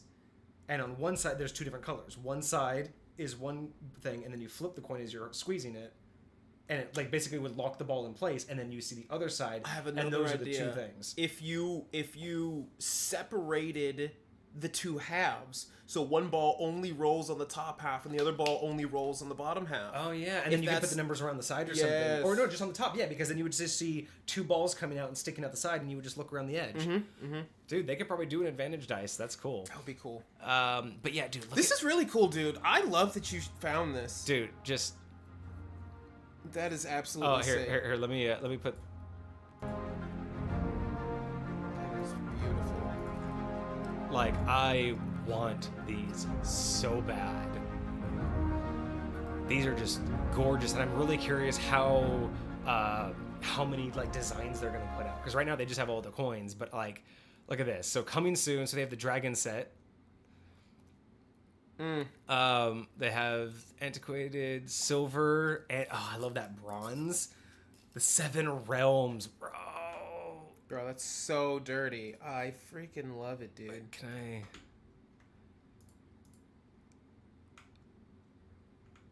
I... Okay, there we go. That's a little bit better. Look at those details, dude. That one looks dope. Bro. Like, I want one with all, like, the classes in it. That'd be cool, like the base classes. That would be really cool. Just have. I don't know how you would do, like, how you would want to match them. It would be even really cool if you could, like, theme a set for a specific class. So be like, hey, I have a druid, and like these are all like druid vibe ones, or like all paladin. You know, got Zucchini different with cheese sauce. Zucchini with cheese sauce sounds pretty damn good, actually. Dude, yeah, no, these look so juicy, dude. Like, so coin themes. Pieces of Fate is the first set. Dice for each realm. There's their Dwarven set. Oh yeah, look at that. So that's how it rolls. It's just in one little pocket. So that's how you have your D4 instead of having it all the way across the thing. Right. It's just one side. Yeah, I think the D6 was like that too. Yep. So it's on two sides. So it depends if this is like one's. I don't know how that really works, but yeah, that's really cool. Oh yeah, they're just all on one side.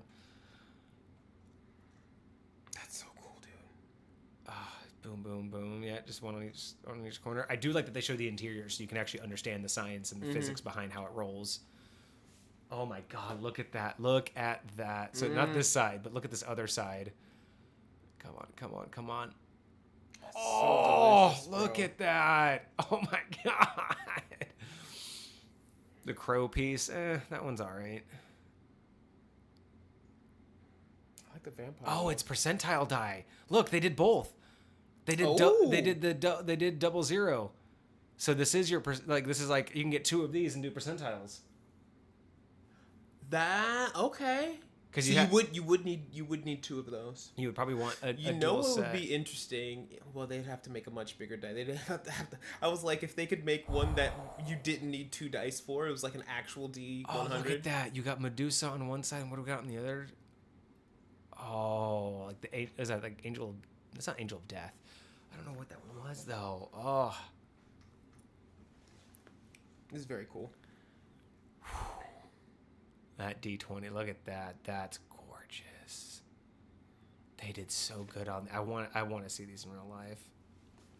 I wonder if they're selling. No, this is a Kickstarter. They would not be sold anywhere yet. So pledge levels. Here we go. So let's look at these. So $25, any 1 coin in any of the available finishes.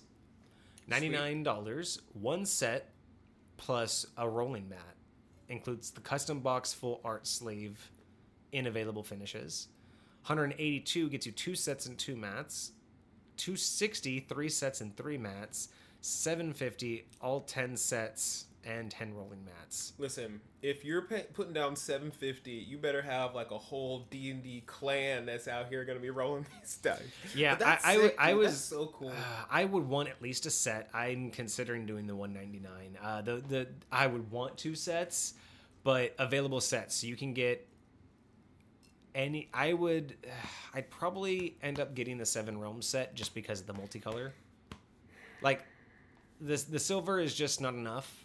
Like, I love silver, but there's too much good. The problem with silver is there, and the gold is, and even the bronze. There's just too much good detail in these to let it go to waste being a solid color.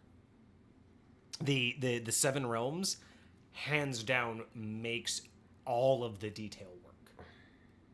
I like it. Like that's so. I would probably do. I might just be doing the $199. And getting the 7 Realms with a roll mat. You know what I might do?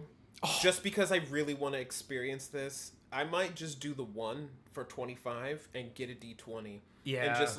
And just start screwing around with rolling with it. Look at this. That would be a lot of fun. Look at that.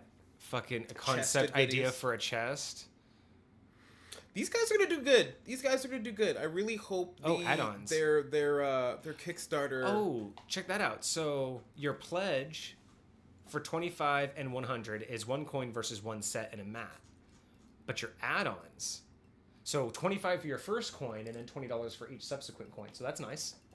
So it's $5 off a coin, $100 for any 6 coins. So not your complete set without the box and mat, but I would probably do the 100, but that's an add-on. So you can do the $100 to get your set and a mat, and then any 6 side coins that you want for an extra 100. That's not bad. Especially if there's certain things that, like, say I need to roll 2d4s for my damage, or I'm a wizard and I cast Magic Missile. I'm going to need at least 3d4s to be rolling, you know. $50 for that wooden chest. I probably would fuck with that. I would probably buy that chest. I would have to know what size it is, because that, looking at it here, that looks like a pretty decent size. Well, considering how big those coins were, and you think it's supposed to hold... What, 6, 8 of them? 6. 4, 5, 6, 7. 7. Oh, yeah, full 7. Yeah. So, interesting. Let's see. Additional set of 7 coins. Okay, so 99 for one set and a mat, and then another 100 for... So that's interesting. 99 for an additional set, or 100 for any 6. So mix and match versus a single set. So that's not too bad. Got you. Yeah, so say if you wanted to get like 6 D20s. Any 50 coins. Good God. Stretch goals. Lore and item cards. Pieces of Fate 5e digital adventure. Not bad. Bronze finish option. Pieces of Fate printed adventure. Social stretch goal. A new dragon set. They're coming out with that. Box mat. Oh, box and mat. Okay. That box don't look bad. This design is absolutely beautiful. This flipping mat ain't bad, though. The 7 Kingdoms of the Citadel. I don't know what that's from specifically, but that really looks nice. Looks like we got Bobkiss in the chat. What up, Bobakiss? Oh, we got another message for... Okay, so let's catch up here. So Cosmic says one thing that we'll notice about his character sheet when we go through it is that he likes making a spot for upon next character level. And what it gives, I tend to take a while deciding which. That's an actually. I really do like that idea. I'm not gonna lie. So on my digital character sheets, I've been doing that. I have a whole box of like, hey, this is what I'm looking for. That's and dope. Then as I'm going through things, like when I was messing with Venla, I put like I wanted the spider climb boots, I wanted the staff of heal, just different things that I was like looking to acquire, and it changes over time. Yeah, same thing. No, that's such a good idea to have pre-play or to like have future notes. And then Bobakiss, we have. Do you know about the silly rule where you roll 1d4 for Magic Missile and apply it 3 times? If you apply rules as written in 5th edition, that's how you're supposed to roll Magic Missile. Obviously, no one does this. 1d4 is that really how it is? Interesting. I haven't actually looked at Magic Missile in years because I go with the more I think 2nd edition rules, but let me. Magic Missile used to be so fucking powerful, dude. Do you know that Magic Missile didn't have a cap? It was like the original was like level dependent. So where now you can only get like 5 or 6 like Magic Missiles floating around you. Mm-hmm. The original one was just like if you were powerful enough, you just kept stacking. So if you had a high enough level, you could just be surrounded by Magic Missile, and it was absolutely insane. I'm looking at the wrong one. Magic Missile, let's go. So, rules is written, at least on D&D Beyond. First level, spell, action, 120-foot range. You create 3 glowing darts of magical force. Each dart hits a creature of your choice that you can see within range. A dart deals 1d4 plus 1 force damage to its target. So, the darts all strike simultaneously, and you can direct them to hit one creature or several. At higher levels, when you cast a spell using a spell slot of 2nd level higher, this spell creates 1 or more darts for each slot above 1st level. That's the same description I have, and that doesn't read to me like you can't roll. I read that because it says a dart deals 1d4 plus 1. I would assume that I read that as a dart / each dart does 1d4 plus 1. So exactly. I would technically read that as you would roll for 1. Now, granted, there are other spells too where you would where it specifically says you roll once for all. And so I feel like if that's what they were saying, they would add that in the description. So here's the relevant line of text that means it's just a 1d4. If a spell or other effect deals damage to more than one target at the same time, roll damage once for all of them. So he's trying to combine not the rules as written for Magic Missile, but the fact that it does say if a spell or other effect deals damage to more than one target.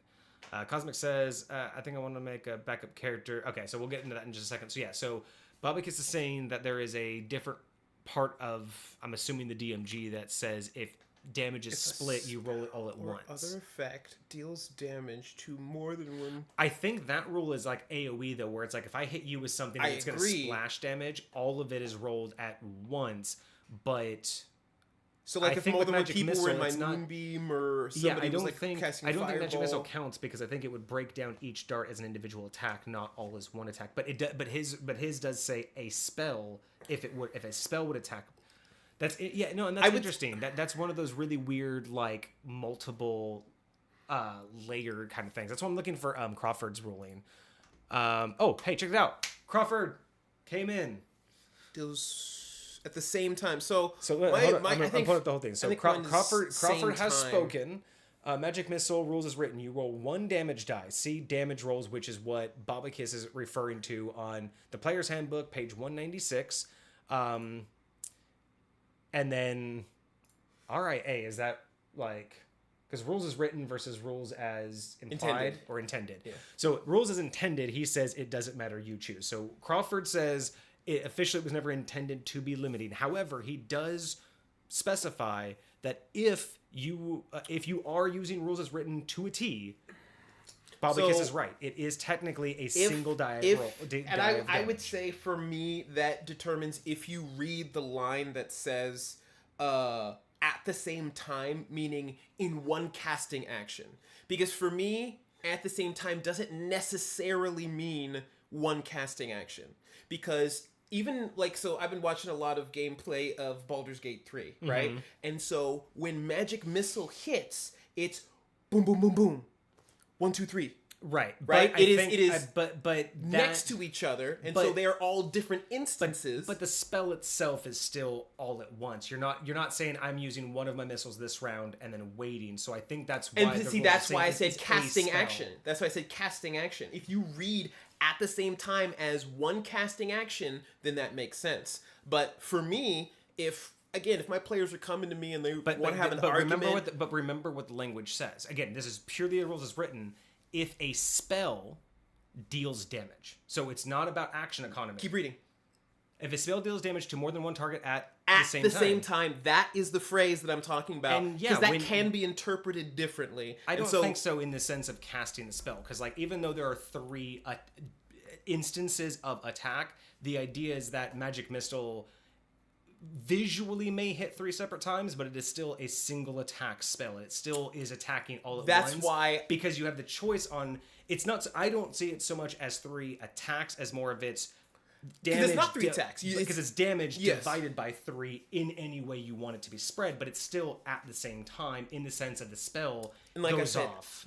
I disagree with that because I think it can easily because it doesn't say casting action. It doesn't say spells damage, period. It says at the same time. And because there's that caveat, I feel like there's room to read what it says and understand it differently. Yeah, I agree with Bobakis here is the idea that it's a 1, 2, 3 isn't technically how like the spell mechanically works.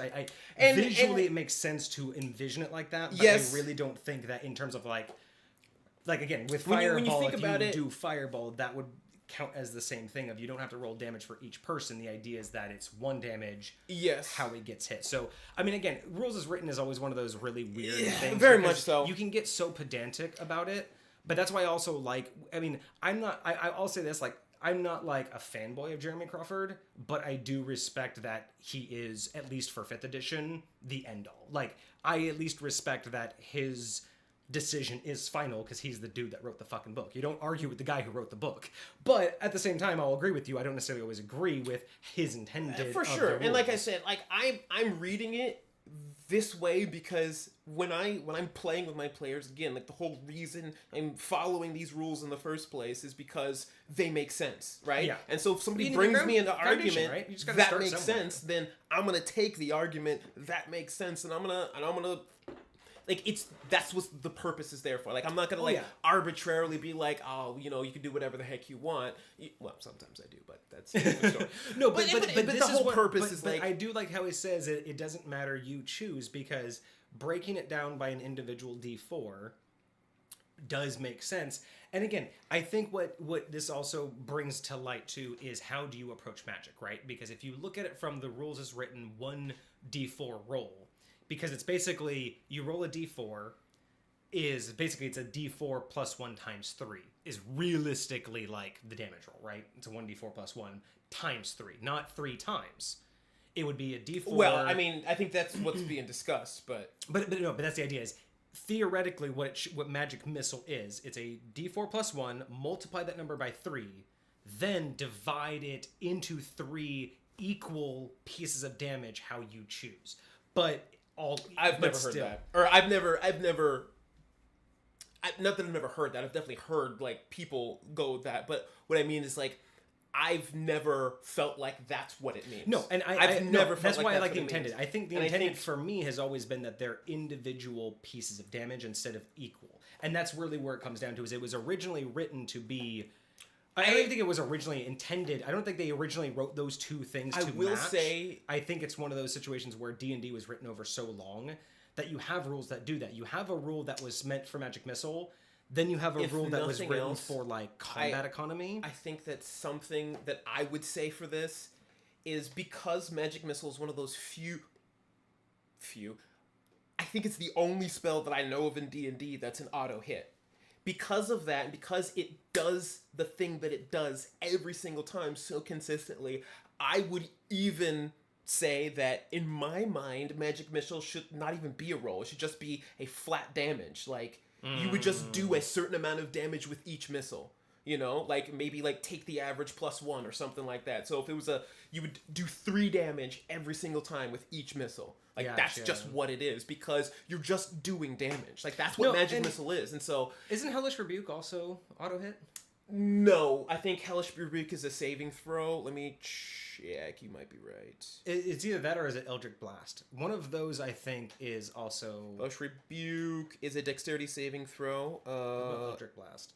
I think you're right, though. There are very few that have, like, an auto hit. And no, but you make a good point. That's actually an attack roll. I think that also may lean more towards the idea of why rules is written may make more sense. Like you said, because it's automatic, maybe the idea of one dice roll just charges the max. And instead of it being this, well, this one could do 1 damage and this one could do 4, that doesn't really make, like, to me, that's how I've always interpreted it, which, whatever. But again, diving into the rules as written in the history of it, it would make more sense, like you were saying, because it auto hits, one roll to maximize the damage. Like, this is the max, and then break it into 3 pieces. And that's it. That is all it can do. And I kind of agree with the roll just because I always like variables, right? And I always like the option of a variable, but you're not wrong in your logic. I really do think that logic works. I do prefer, even when I'm doing my own stuff, like I prefer to roll when the opportunity is there. Like if it's there, like I like feeling like there's some sort of... I don't like it when it's like too obvious where it's like every time I hit it's going to do this, because for one, I just like the more realistic aspect of it. It can be too mechanical. The roles take into account more little things that the real world takes into account, you know, like in terms of a battle. Very I like so. that. I know a lot of people don't think it's necessary. I like the idea that your damage roll can be less, and it's up to you guys to interpret that not as, oh, I just got a damage roll that's less, so yay, my character did a big swing but barely hit him. It's like, no, you did an amazing swing, you caught him off guard, but because he stepped back too much trying to catch his balance because you caught him off guard, put him off step, you didn't connect as well underneath his armor, so you only, maybe gave him a little nick. But it's like, it's those are the things where it's like, it's I think that really comes down to how people envision combat, because it's really different for people like us who have been in and witnessed real versions of combat.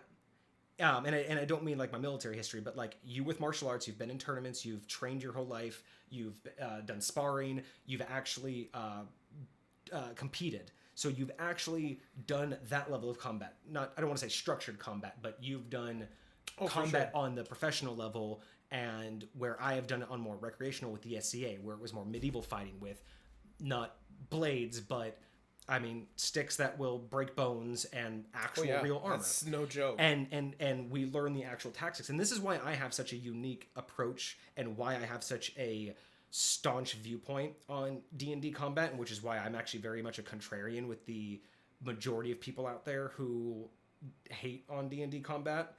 Even the memes get to me because when people are like making like I get it. I was laughing at first, but the ongoing joke that people just try to do about why like our characters like why are we just waiting turns like it's like I get it. It's funny to a point, but it's like when people really think that it's like this is just stupid. Like I wouldn't be waiting, and I'm like yes, you actually would, because if you're in a real fight, you are controlling your breathing, you're controlling your feet, you're controlling your grip, you're watching every little move you make. And like people don't understand in the concept of 6 seconds per round, and people are like, well, I wouldn't really be taking turns. Like, you're not. First of all, you're all envisioning it wrong. You're not envisioning these things as taking simultaneous. Just because your initiative came after mine does not mean that I did my entire attack, walked up to my enemy 5 feet away from me, did my whole attack, backed up, got in a defensive stance, and then I'm like, and people realize the entire round is 6 seconds, not just your turn. So the whole round. And you got to remember, if you have 10 segments in a round, if you have 10 initiative segments in a round, and a round is supposed to be 6 seconds, that's... No. I'm talking about, like, so when you go from the top of the initiative to the bottom initiative, that's 6 seconds. That's 6 seconds. That's my point. Only 6. So imagine... People think that's like, 6 seconds plus 6 seconds. No, exactly. No. It's not a minute. All of it is... That's the idea, is in a round is 60 seconds per round. Or 6 seconds per round, and that's broken down by 10 initiative segments in some cases. So it's like... Well, it's every 10 turns is a minute. No, I know. But what I'm saying is there are 10... initiative segments in a round. There are 10 initiatives in a single round. Like there can only be initiative one, well, whatever your initiative count, but those are also less than 6 seconds, right? Those are a piece of 6 seconds. So again, like you were saying, like people don't realize, like when you're attacking an enemy, if you're being given the option to react, like think and react to everybody's round, your DM's very, very generous, in my opinion. Because I like to set limits on people's reactivity time, because it's like, this literally happened in half a second and it's now your turn. You don't get 5 minutes to be like, oh, well, if he just took damage and he's half damage, it's like, come on, guys. Like, I'm not saying I want my players to just go. You should be rolling before I even ask you. I'm not that harsh. You know that. For sure. But I don't want to sit there for 15 minutes every time someone attacks. It's like, this is not only is it not realistic, and I'm not trying to get like, you should be in the mindset, but it's like, your character just doesn't get that. You guys should be...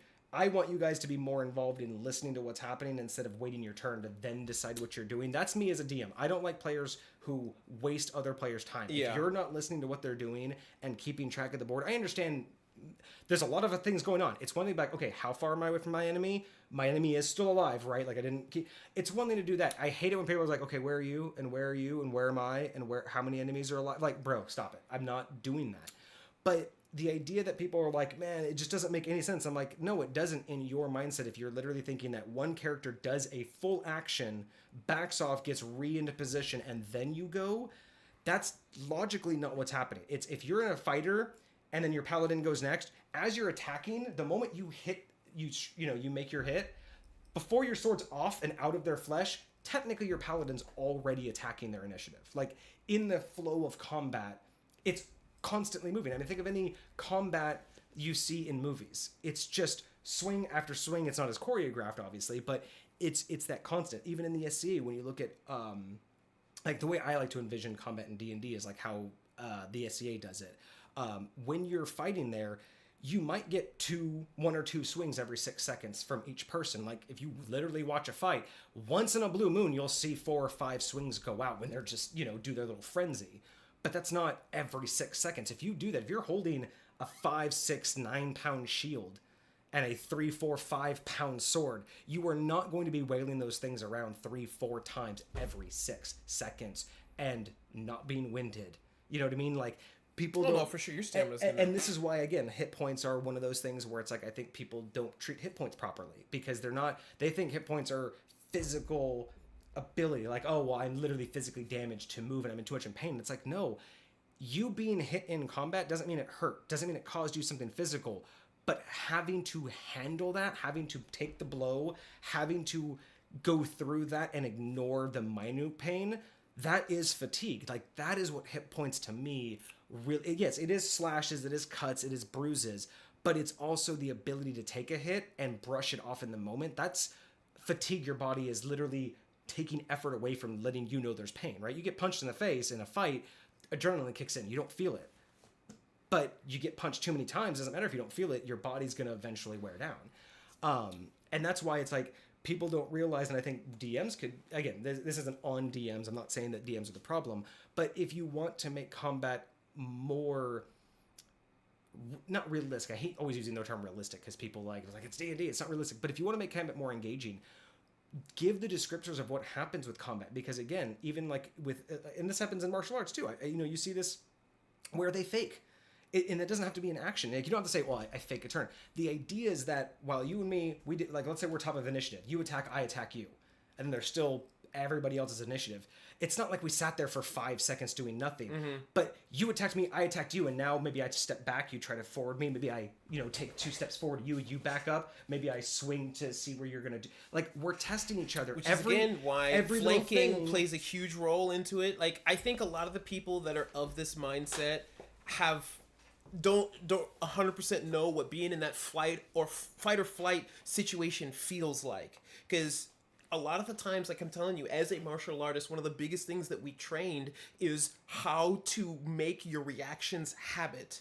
Yes. How to learn how to flinch forward instead of flinch back, right? Yes. So how to learn how to instinctually block something instead of do whatever it is you would else do. I mean, and as cliche as it is, just like for those of you who have actually watched the original, but just like with the Karate Kid, the original wax on, wax off scene, that as much of a meme as people like to think that is, people don't understand, like, I don't think a lot of people truly appreciate the ideal behind what he was teaching. Like, what was that really meant to understand? And that's exactly what you're talking about. It was at that very moment where he was like, why am I doing this? I don't think this doesn't do anything. And then he just wails on him. The dude just throws like 5 attacks at him. And the kid was just like, wait, I just did what? And it's because your body was ready to make those movements.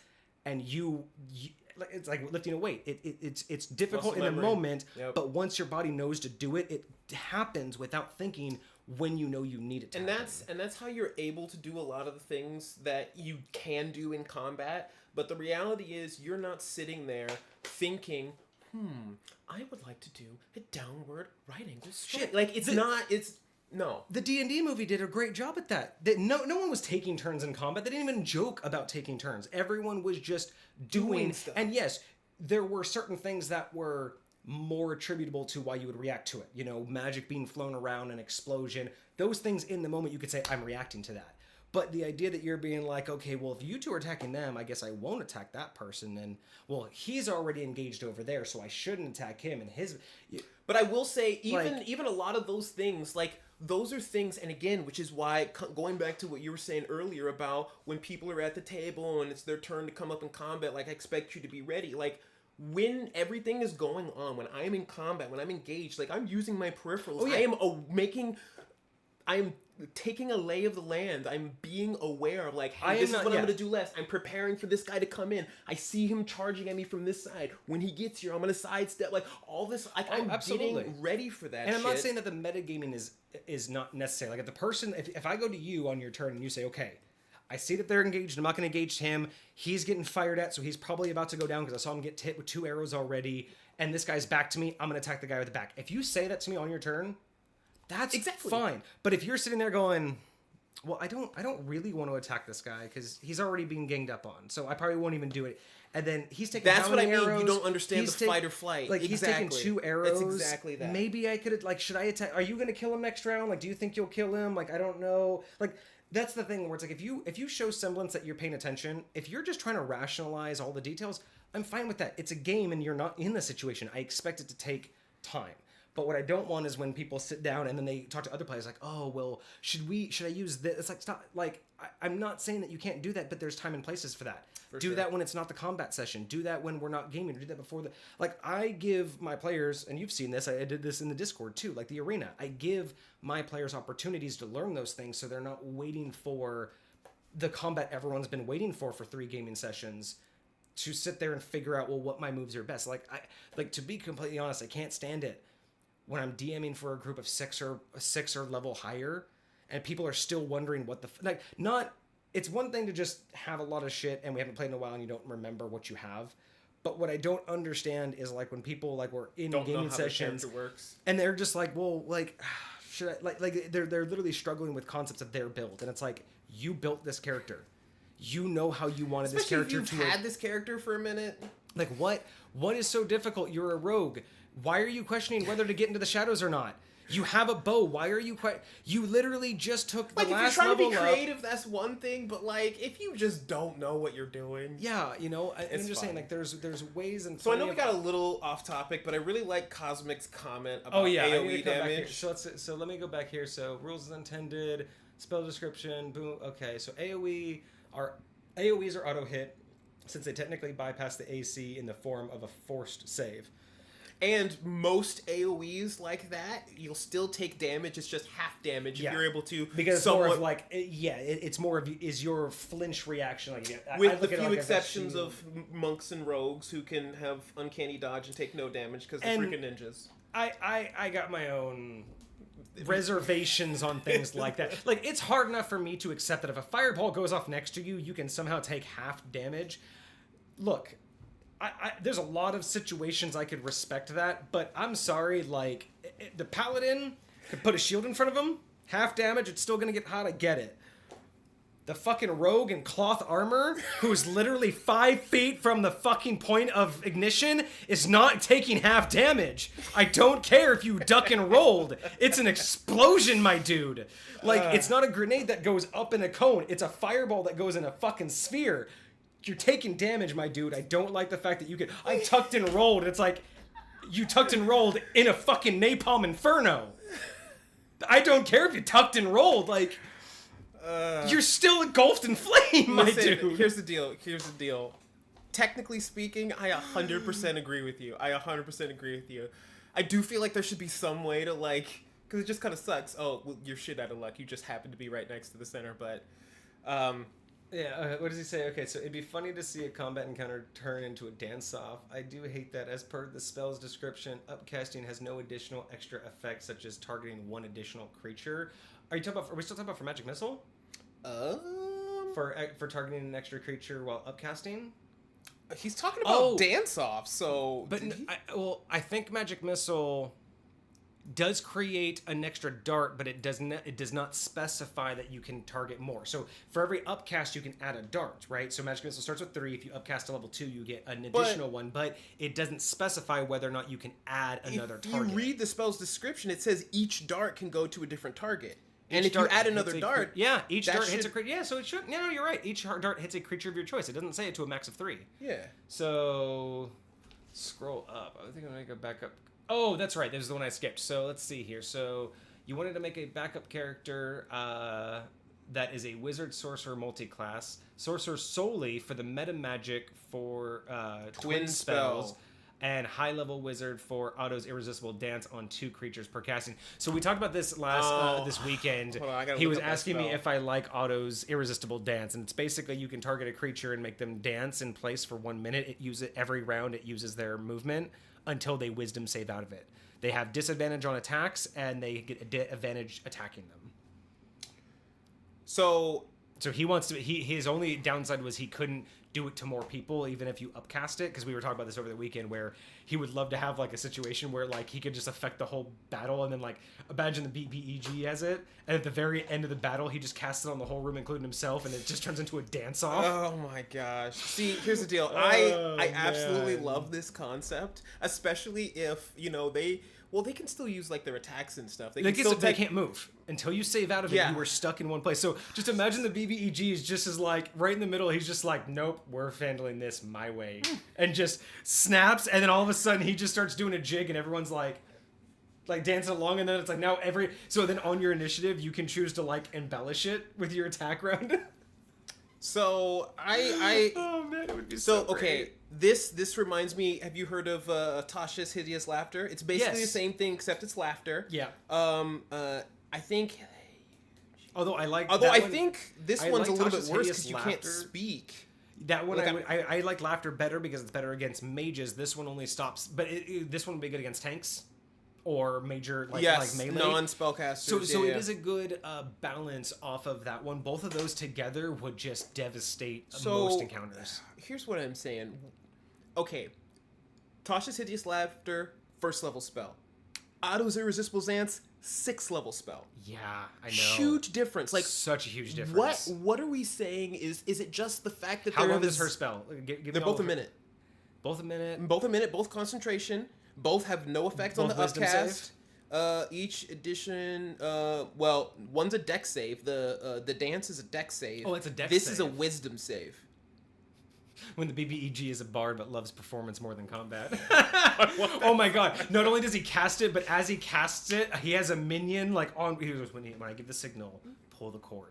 So he goes, this dance, or this combat is mine. He does that, and that's the signal where he casts a spell, everyone immediately starts to like feel the dance, and then the minions over there pulls a thing, drops like this giant false wall, and then there's an audience of like the kingdom that the BBEG rules, and he's like, you shall dance in the from the audience. Oh my goodness. Minion Jackson.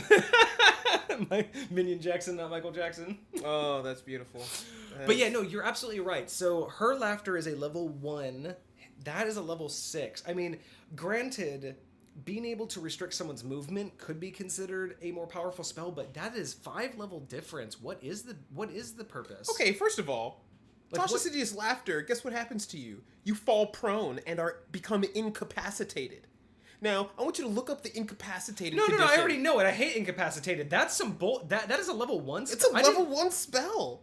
So pull up autos. I was just looking at it. Something? So, okay, I'm going to read the full description of Tasha's, and then I'm going to go to autos. So it says, a creature of your choice that you can see within range perceives everything as hilariously funny, falls into a fit of laughter, if the spell affects it. The target must succeed a wisdom saving throw or fall prone and become incapacitated and unable to stand up for the duration. A creature with an intelligence of 4 or less isn't affected.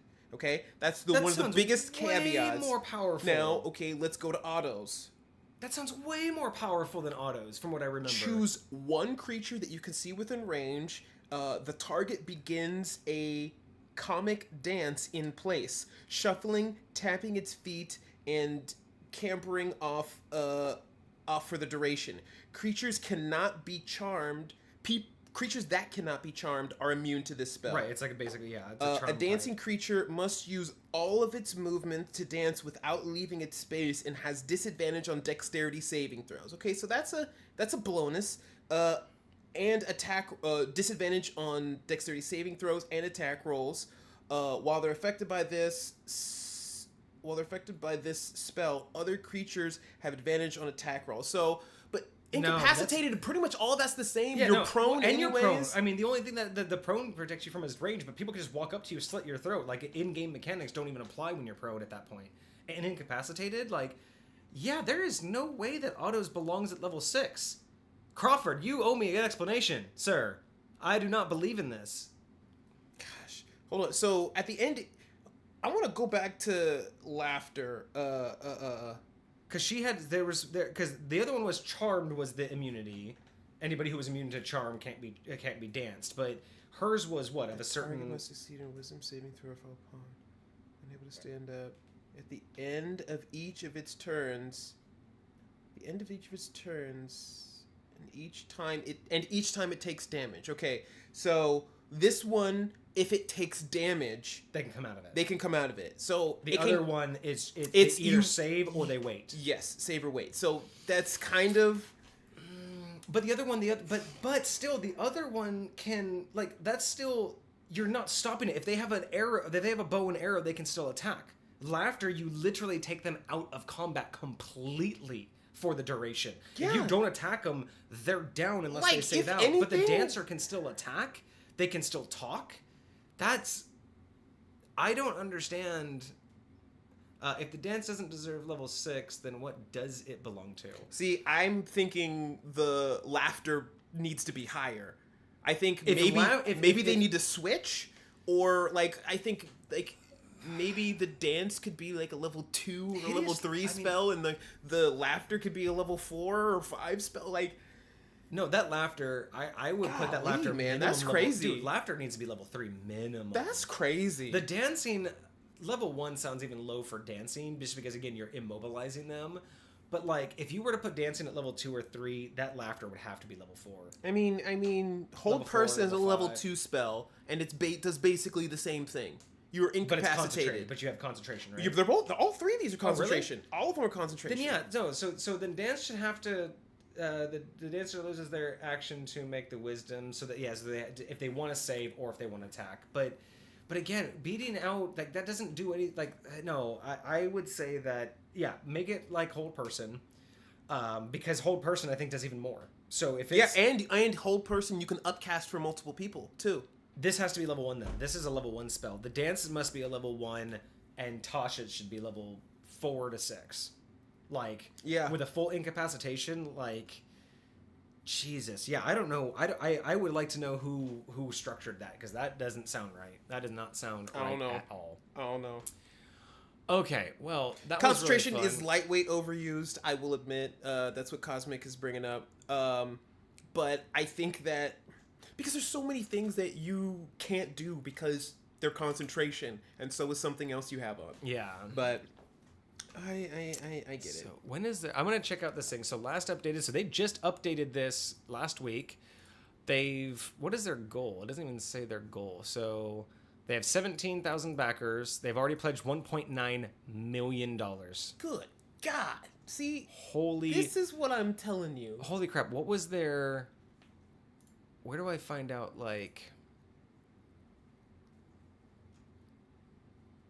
ready? Are these guys done? I wonder if they're actually done now. Just published a new update. Oh my God. Their goal was 15,000. So their what you're goal saying is was they're 15,000. They've made good. 2 million. Listen, people love D&D, bro. People love their D&D. So I'm legit probably gonna get. Oh no, they're done. It is done. Look, all of the. Oh, you can't even select them no more. No, they're done. So does that mean you can't order? You can still order though, yeah. Oh, funding period. This ended in October 2022. So why didn't I go to their website then? Why wasn't I taken to a website when I looked them up? Do they have a Patreon or something like that? They must. Let's look up. Flip die. Do they?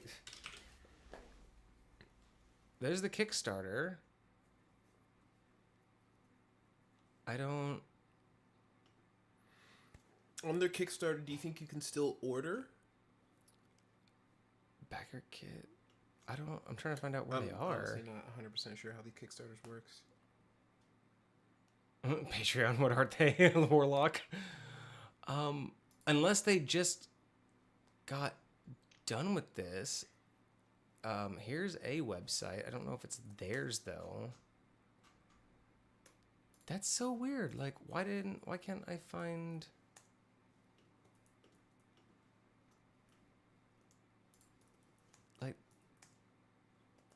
Tabletop games, Project Weird Loves, story, but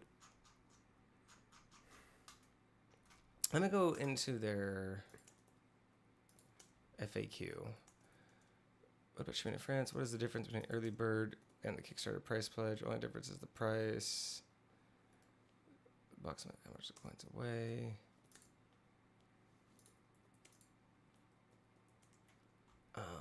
Why did you would think that if something successfully went through Kickstarter, I once counted all the PH spells and 46%, nearly half require concentration. Yeah, way over. I mean, it makes sense to a certain degree, but that's way over necessary. So people, okay. Here was a update, July. Hope it finds you well. Hard at work the past few weeks. We're excited to important updates. Firstly, I want to remind you, 40,000 backers who haven't completed the pledge manage yet trying to do so. Successfully adjust shipping procedures. We made significant strides producing initial batch, the initial run. Now for great news, we have paid the factory and they've begun ordering raw materials. We've streamlined the process. That means that once your order's in, just use this link to access the pledge manager request. Oh, Yarrow Studios. That was them. Okay. So, where is it? Yarrow Studios is these guys. So this, guys, if you want that, yarrowstudios.com seems to be their... So that's their website? It looks like, yes. I'm double checking. I mean, they're both in Utah. And it looks like these guys... Yeah, so this is their website. Looks like this is their jam. Map books, that's a unique idea. Oh, yeah. Oh, and the scroll maps. I've heard about those things. Those map books, I want those. Those things are super cool. Anytime I need a tavern, boom. Anytime I need a forest, Battle Atlas. Okay. So yeah, so it looks like these are the new... These guys are the ones that are creating it. So let's see. So the Realms theme set includes 7 metal coins, is $120 US coin. Dragon theme set for 7 metal is still... Yeah, so it's $120 bundle. Realm set plus Dragon set includes 14 metal coins. That is for $220 US dollars. Doesn't look like they have all of the goodies right now in terms of like the box and everything. I am probably going to do this though, like hands down, since they're already out of pay for it. Yeah, I think I'm going to do this. I think I'm going to pay the $120 and probably get the 7 sets. So y'all look out for that. Hopefully when I get them in, I'm assuming it's going to take them some time, but I will definitely be ordering a batch of these. Very cool. These look so awesome. Yeah, not affiliated, not you're not sponsored, but I just want them. Check this out. So the infinite scroll dungeons are interesting. I've seen these before, where it's just like a scroll grid, and then you can just like... Yeah. A little limiting though. Okay, well that was really cool. So yeah, we went through all of that. Where are we at? We're at the 2-hour mark. I'm getting kind of hungry. We didn't really get over the D&D Beyond stuff, but that was because we did not plan for viewer submitted homebrew. That's all right. So what I can do is I probably won't, but I probably could go and just change the title of the video, but whatever.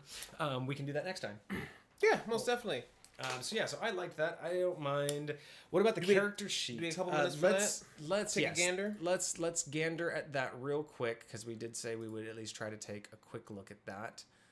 So give me a moment here to pull that up, and we'll at least see how crazy it is. If it's not too awful crazy, we'll go through it, and if it is, we'll try to give some initial viewpoints, and then maybe pick up next week to fully flesh it out. All right. So let's see what we got here.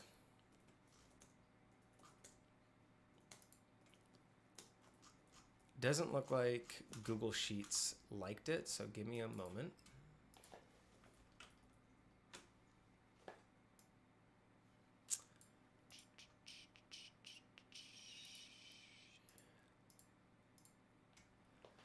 Okay.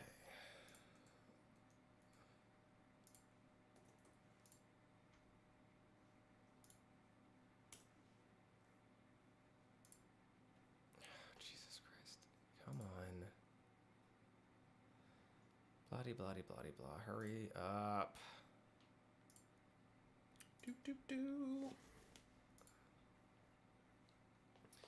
Yeah, it doesn't like me opening it up in Google, so I have to open it up in a PDF. Rude. Disrespectful. Disrespectful indeed.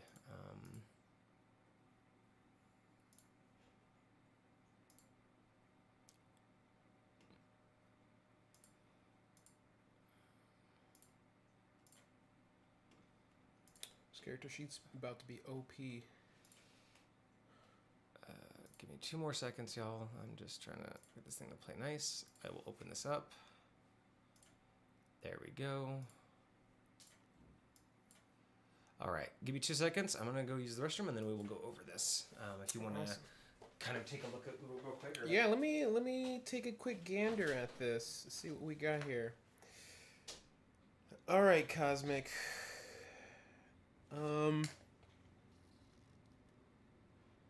Prelude? Oh, that's cute. I like that name. Alright, you got 10 strength, 20 dexterity, 20 constitution, 14 intelligence. What are you trained in? You're trained in insight, perception, persuasion, stealth, and strength saving throws. You should have at least 2 saving throws you're trained in. There you are, dexterity. Okay. Plus 9? Good God. Alright. So you're a stealthy boy. Girl. Blame my last. Herring on Rabbit Folk, that's right. Kensai Monk level 12. Alright, so here's the deal. I'm just gonna let you know I'm a little salty right now because I have yet to play a character that is level 10.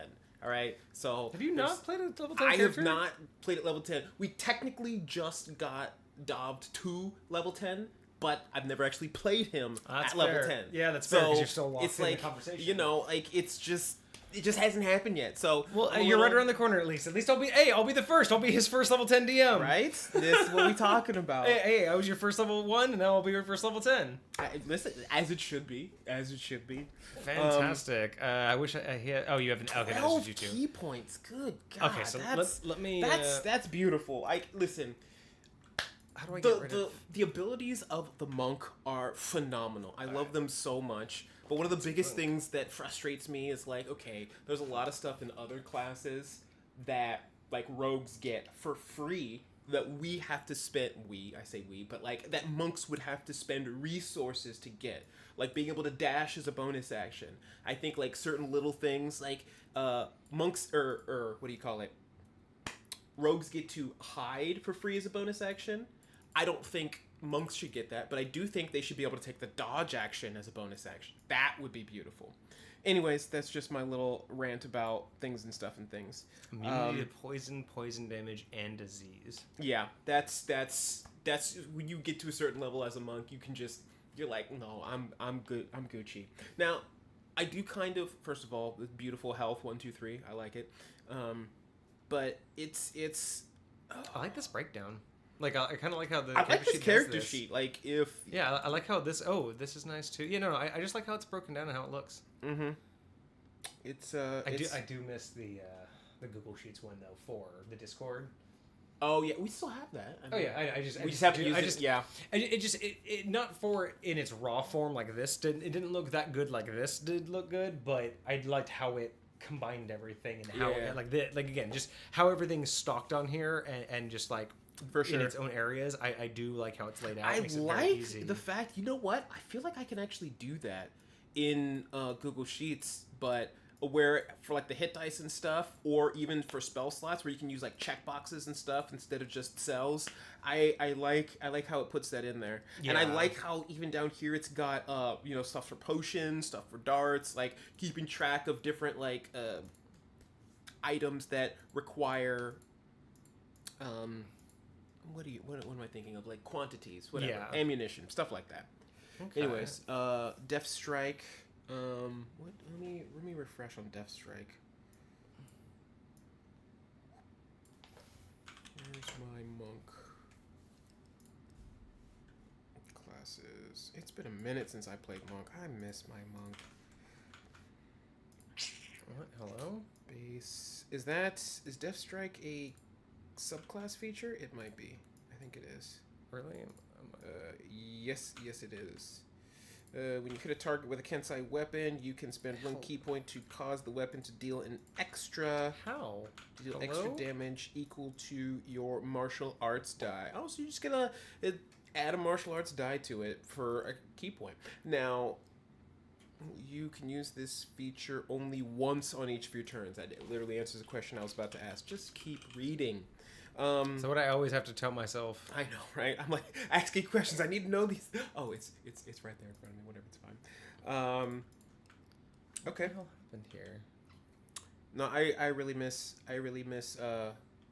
Kensai Monk. Agile parry. If you make an unarmed strike as a part of an attack, as a part of the attack action on your turn, while you are holding your Kensai weapon, you can use it to defend yourself.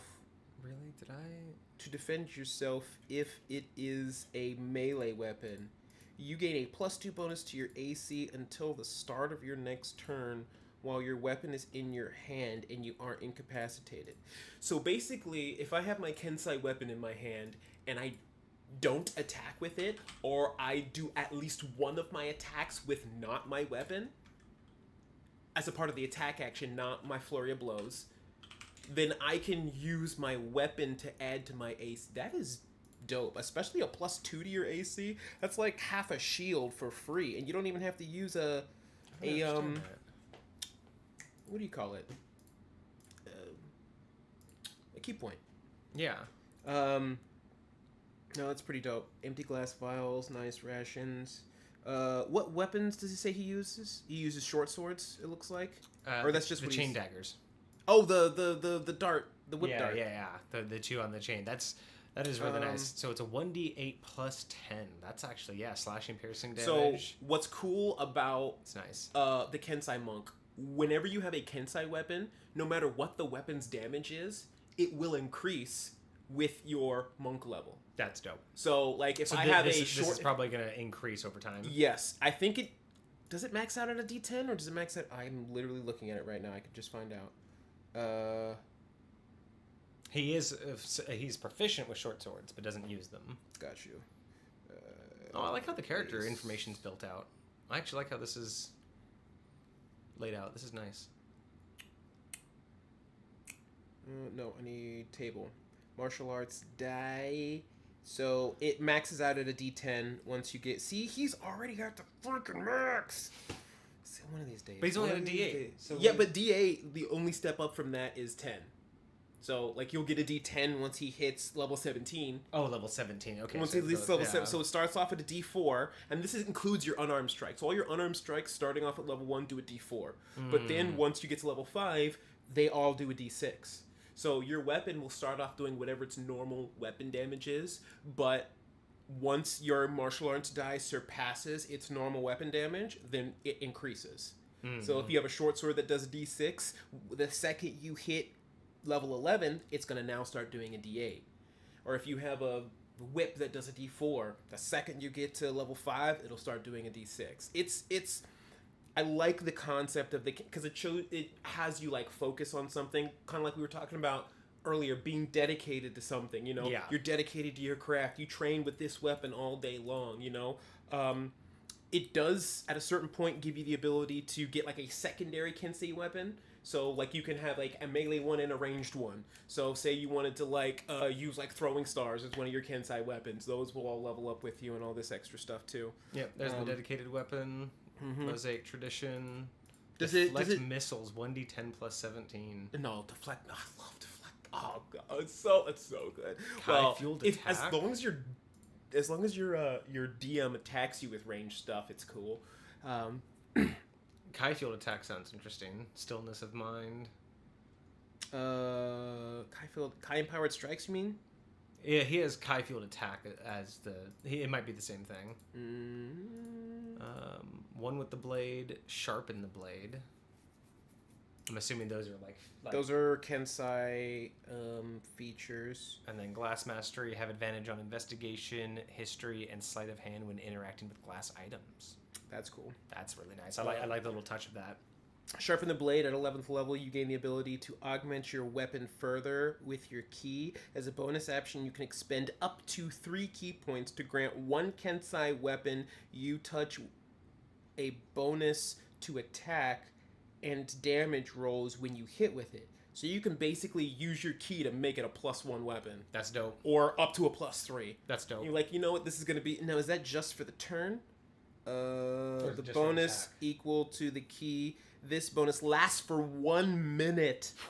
Or until you use this feature again. Damn! So what's one with the blade? That's like a spell magic weapon, bro, except more powerful. So wait, what is one with the blade? Because if that's sharpen the blade, what is one with... Because if you can stack both of those, so one with the blade, at 6th level, you extend your ki into your Kensei weapon, granting the following benefits.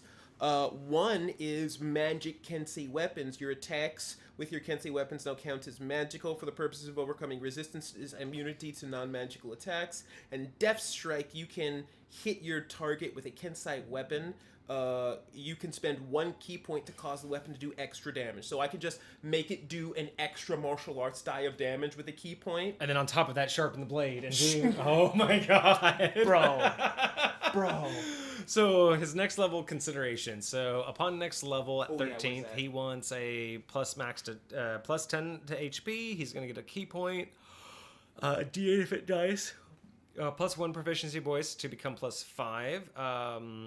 Tongue of the Sun and Moon, all languages, and initiative becomes 10, a plus 10, which is nice. What is that? So what is the Tongue of Sun? Tongue of the Sun and Moon. That is I think a standard monk feature, like a base monk feature. Let me get to it. Tongue of the Sun and Moon. I think that you broke this down by level too. So having like your notes for each level that are coming up is a really good idea. Tongue of the Sun and Moon. At 13th level, you learn to touch the key of other minds so that you can understand all spoken languages. Moreover, any creature that can understand a language can understand what you say. Okay, so it's basically just a built-in like innate ability for all for lightweight universal translation. But that's dope. That's fucking dope though. Okay, and then so that's going to happen at his next level, and then when he gets to level 14, he has Diamond Soul on here, so go ahead and pull that up. Diamond Soul. PB applies to all saving throws. PB. So Diamond Soul, at the beginning at 14th level, your Mastery of Ki grants you proficiency in all saving throws. You will now add your proficient. That's what PB is. Proficiency bonus. Gotcha. Proficiency bonus to all. Additionally, whenever you make a saving throw and fail, you can spend 1 key point to re-roll it. Oh god, damn! And take the. So you can only use it once per saving throw to get the second. So you're basically giving yourself advantage, or you're just saying, "I'm gonna take this other roll because that also can spend a key point to re-roll failed." Okay, second re-roll must be taken. Okay, so it has to be taken. So don't do it on a roll that's not really necessary. Yes. And then he also wants plus 10 to max HP, plus key point, plus 10 or plus D8 hit die. Unarmored movement. What is unarmored move? Oh, when you're unarmored, you get plus 5 feet movement. So you're already as a monk at this level probably at like 50 movement speed. Oh yeah, easy. And so now you just keep going up, and one of the cool things about monk is eventually they get the ability to, now it's only while you're in motion, but you can run across water and up flat surfaces. Oh, gotcha. So I remember that. Yeah. So if like you had I was a Tabaxi monk, all right? And so Tabaxi have this racial feature where you can literally just double your movement speed. As a free action, you can double your movement speed. So kind of like whatever dash. It is. It's basically a free dash action. But in order to get that feature back, you have to spend 1 turn not going anywhere. That's the only caveat. Oh, that's easy. Right? So if I'm trying to make it a long distance across like say a ship left without you and like there's something like and you need to get just there. Run across the water to get to it. You can use your free Tabaxi movement to double it. You can use your action to dash, and you can use a key point to spend a bonus action to freaking dash. That's like quadrupling your movement speed, running across the water up the side of the freaking boat and chilling right there on the deck. That's dope. That's actually hella funny. Get the heck out of here, bro. Just run between ships. Oh, it's so beautiful. All right, so let's see what you guys. This isn't actually as crazy as I was expecting. When he says it gets messy, I was expecting like just notes and shit. I've seen some messy ass. You want to see my character sheet?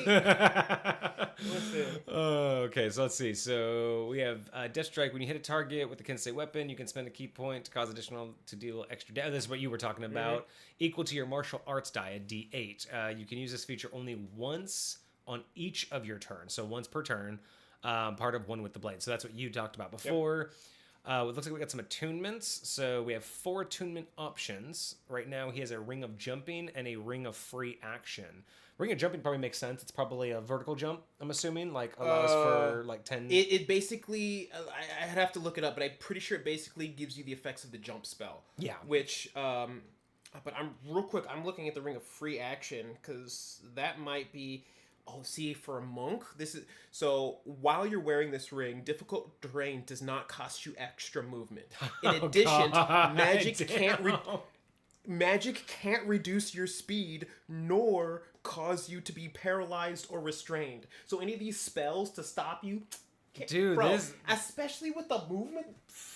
Dude, the only way to take down this dude is to like is know it's coming and give him a situation where he just can't he won't back out, and then let him run into a deep trap that he now just understands how bad it is. You know what I mean? It's like the shark tooth glove. It's one of those situations easy to get in of but can't get back out. That's almost how you have to take this monk down. You have to get him in a situation where he'll slip right in, but then that's it. You've got like, man, that is insane. Real quick, Ring of Jumping. While wearing this ring, you can cast the jump spell as a bonus action at will.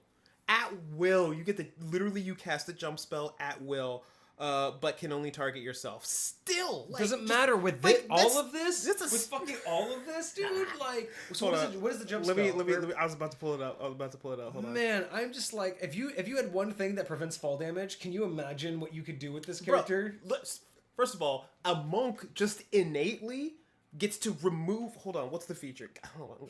Give me half a second. Where is it? Base.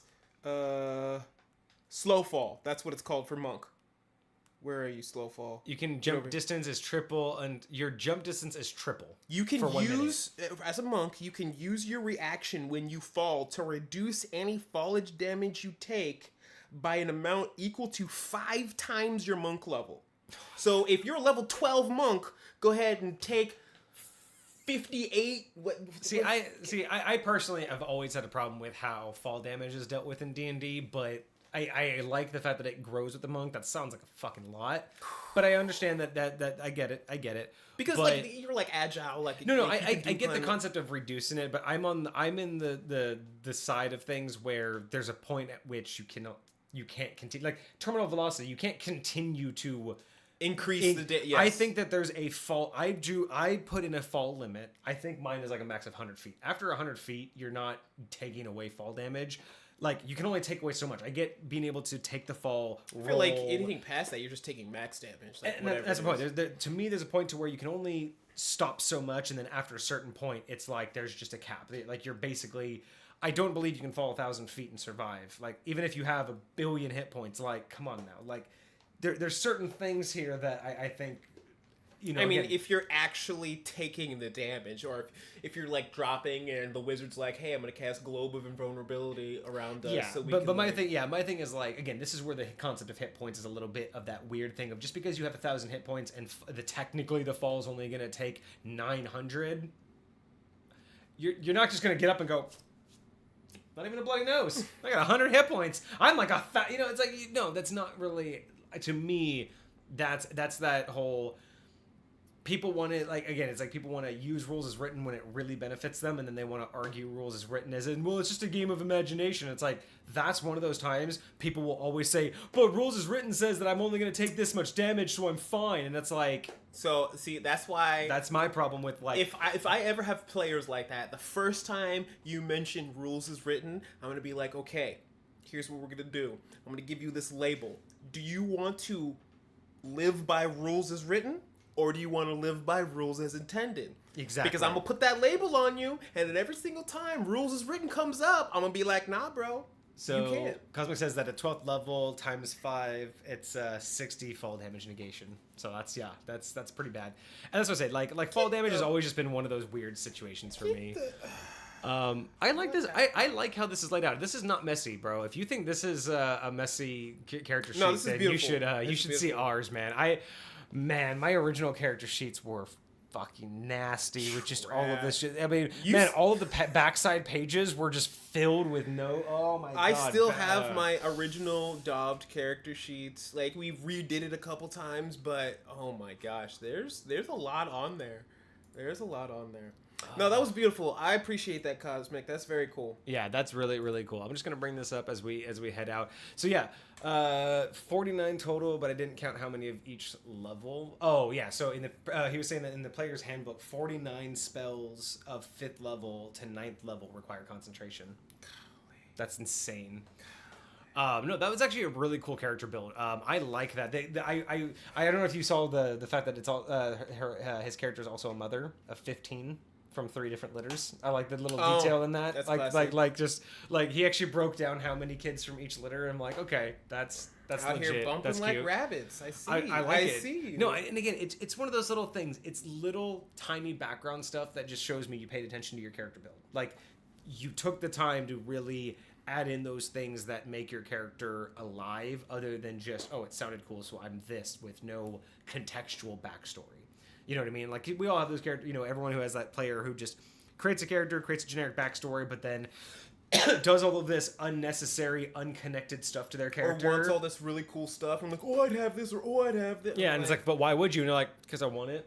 And it's like, come on, it's man. Convenient. That's why. Like that right there, just the whole. Well, I'm a rabbit folk, so obviously I've had multiple litters, and yeah, why not 15 kids? I'm like, good, thank you. You've thought about it, and as a player, you've given me as a DM something to work with that builds more on the story around you. Because again, we've had this conversation before.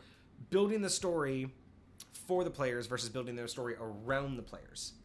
Any player can come into a game and play the story, and their backstory doesn't matter, because the backstory only matters when it's going to affect the player. But it's different to build the story around the player in this situation, where you've given me 15 kids to mess with. Whoa, that's 15 new NPCs that I get to directly interfere with you with. I can kidnap them. I can turn them evil. I could, make them a plot. Like, the whole point is that is now there, and it shouldn't be just well, yeah, you're a mother, so make that your, because I've seen DMs like that, right? We're like, oh, you're a mother, cool, that's your, like, make that your motivation, just have fun. Like, yeah, that's your motivation. Why? And then they'll come back to you like, well, what about your kids? Like, make it about your like, oh, thanks, DM. Yeah, thanks about my, I'll just say it's about my kids, and suddenly I'm having fun with the game now. No, but when the DM can be like, okay, well, you're losing a little bit of interest. All right, well, just as the BBEG escapes, because like let's say you're doing the big escape thing and like no one's having fun with it, and you're like, oh, you guys don't like that? Well, just as you see him escape, you see him grab the hand of one of your children and walks to the portal. Like, just doing that throws way more at the character now, because now you have a purpose for that backstory they built in. What would be sick is if like you had all of your like kids with you, and, like watching the BBEG like leave, but like all your kids are safe. But as he's walking away, one of your kids like kind of turns and looks at you, and then goes and walks off with him. Oh, and, like, it's just like, where are you going? And then he's like, with my dad.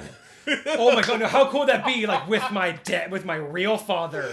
And then it just like all the kids look at you like, the fuck, Mom? I don't know, it was a big orgy. Who knows what happened?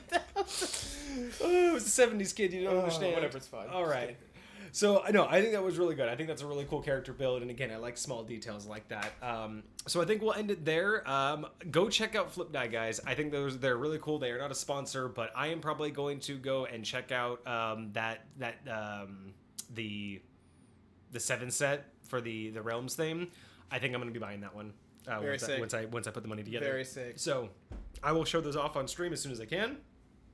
Join me on Thursday, where I will be discussing DM questions, how I will be going through my old Discord, looking at the DM questions that I was asked. We'll be going over how I approach questions, how I think that should be addressed as a DM, and just why I'm so positive on it, and just going over examples of how I do that. And then next Monday, some questions in there. I think next Monday you are out, so I will just be me here next Monday. And then throughout the week, I will probably still be doing pop-up streams in the evening for Shadows of Doubt, and then anything else I want to play. But I do want to keep doing my playthrough of Shadows of Doubt. It is really cool. It is very, like, it does give me D&D vibes. It's just kind of cool. I mean, I love the concept. I'm really hoping that their conversations with NPCs gets better. It's still early access. Obviously, it'd be nice to have more content than just the repeating things, but it still really is cool to be able to approach it and solve these puzzles in the different ways. And then Cosmic to end it. I don't know how many spells in total there are between 5th and 6th, or between 5th and 9th level, but you'd guess around 80 to 90. So that's about half of those are also concentrated. I agree. D&D has a problem with concentration. I guess I really think it would be cool if we just had some items that could like hold concentration for you, or that's, like and that's maybe what certain types of spells or something like that. Like, oh, and that's why I like having anything that like makes the game more functional and less like pedantic in terms of things like that. Because, yeah, concentration can get kind of crazy. But add in Psion Assist, where you can break your mind apart, and then you can have multiple concentration spells going, and hell yeah, you got some cooking. Well, that's a discussion for another day. So, it is. Join me on Thursday, where I will be talking about DM questions. Join me throughout the rest of the week with my pop-up streams for Shadows of Doubt. Join me next Monday. I don't know what the topic's going to be, but I will probably, if I don't have another homebrew review, I might just do... what we were supposed to do today and just look at the D&D Beyond spells, the highest and lowest rated, and give my personal opinion on that. Other than that, I think we're going to call it there. Anything for him on the last as we go? Keep it coming, guys. I love the creativity. I love what we do. Like, this is what D&D's for, man.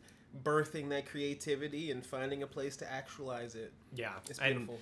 I've been in my realm for so long. It's fresh too, just to hear these new ideas and talk about them openly with like what I would do with them without like feeling like my own personal burden of now I have like I'm not adding these into my world. It's just being able to like flow those ideas out and be like, okay, now I don't have to remember that though. Like that's not mine. I don't have to take the burden of actually being like that's now canon. Yeah. That's sometimes what I need is like I work so much in my realm to work hard on all of those things that make canon, because I have to make sure they all make sense, and I have to bring it in from so many different perspectives.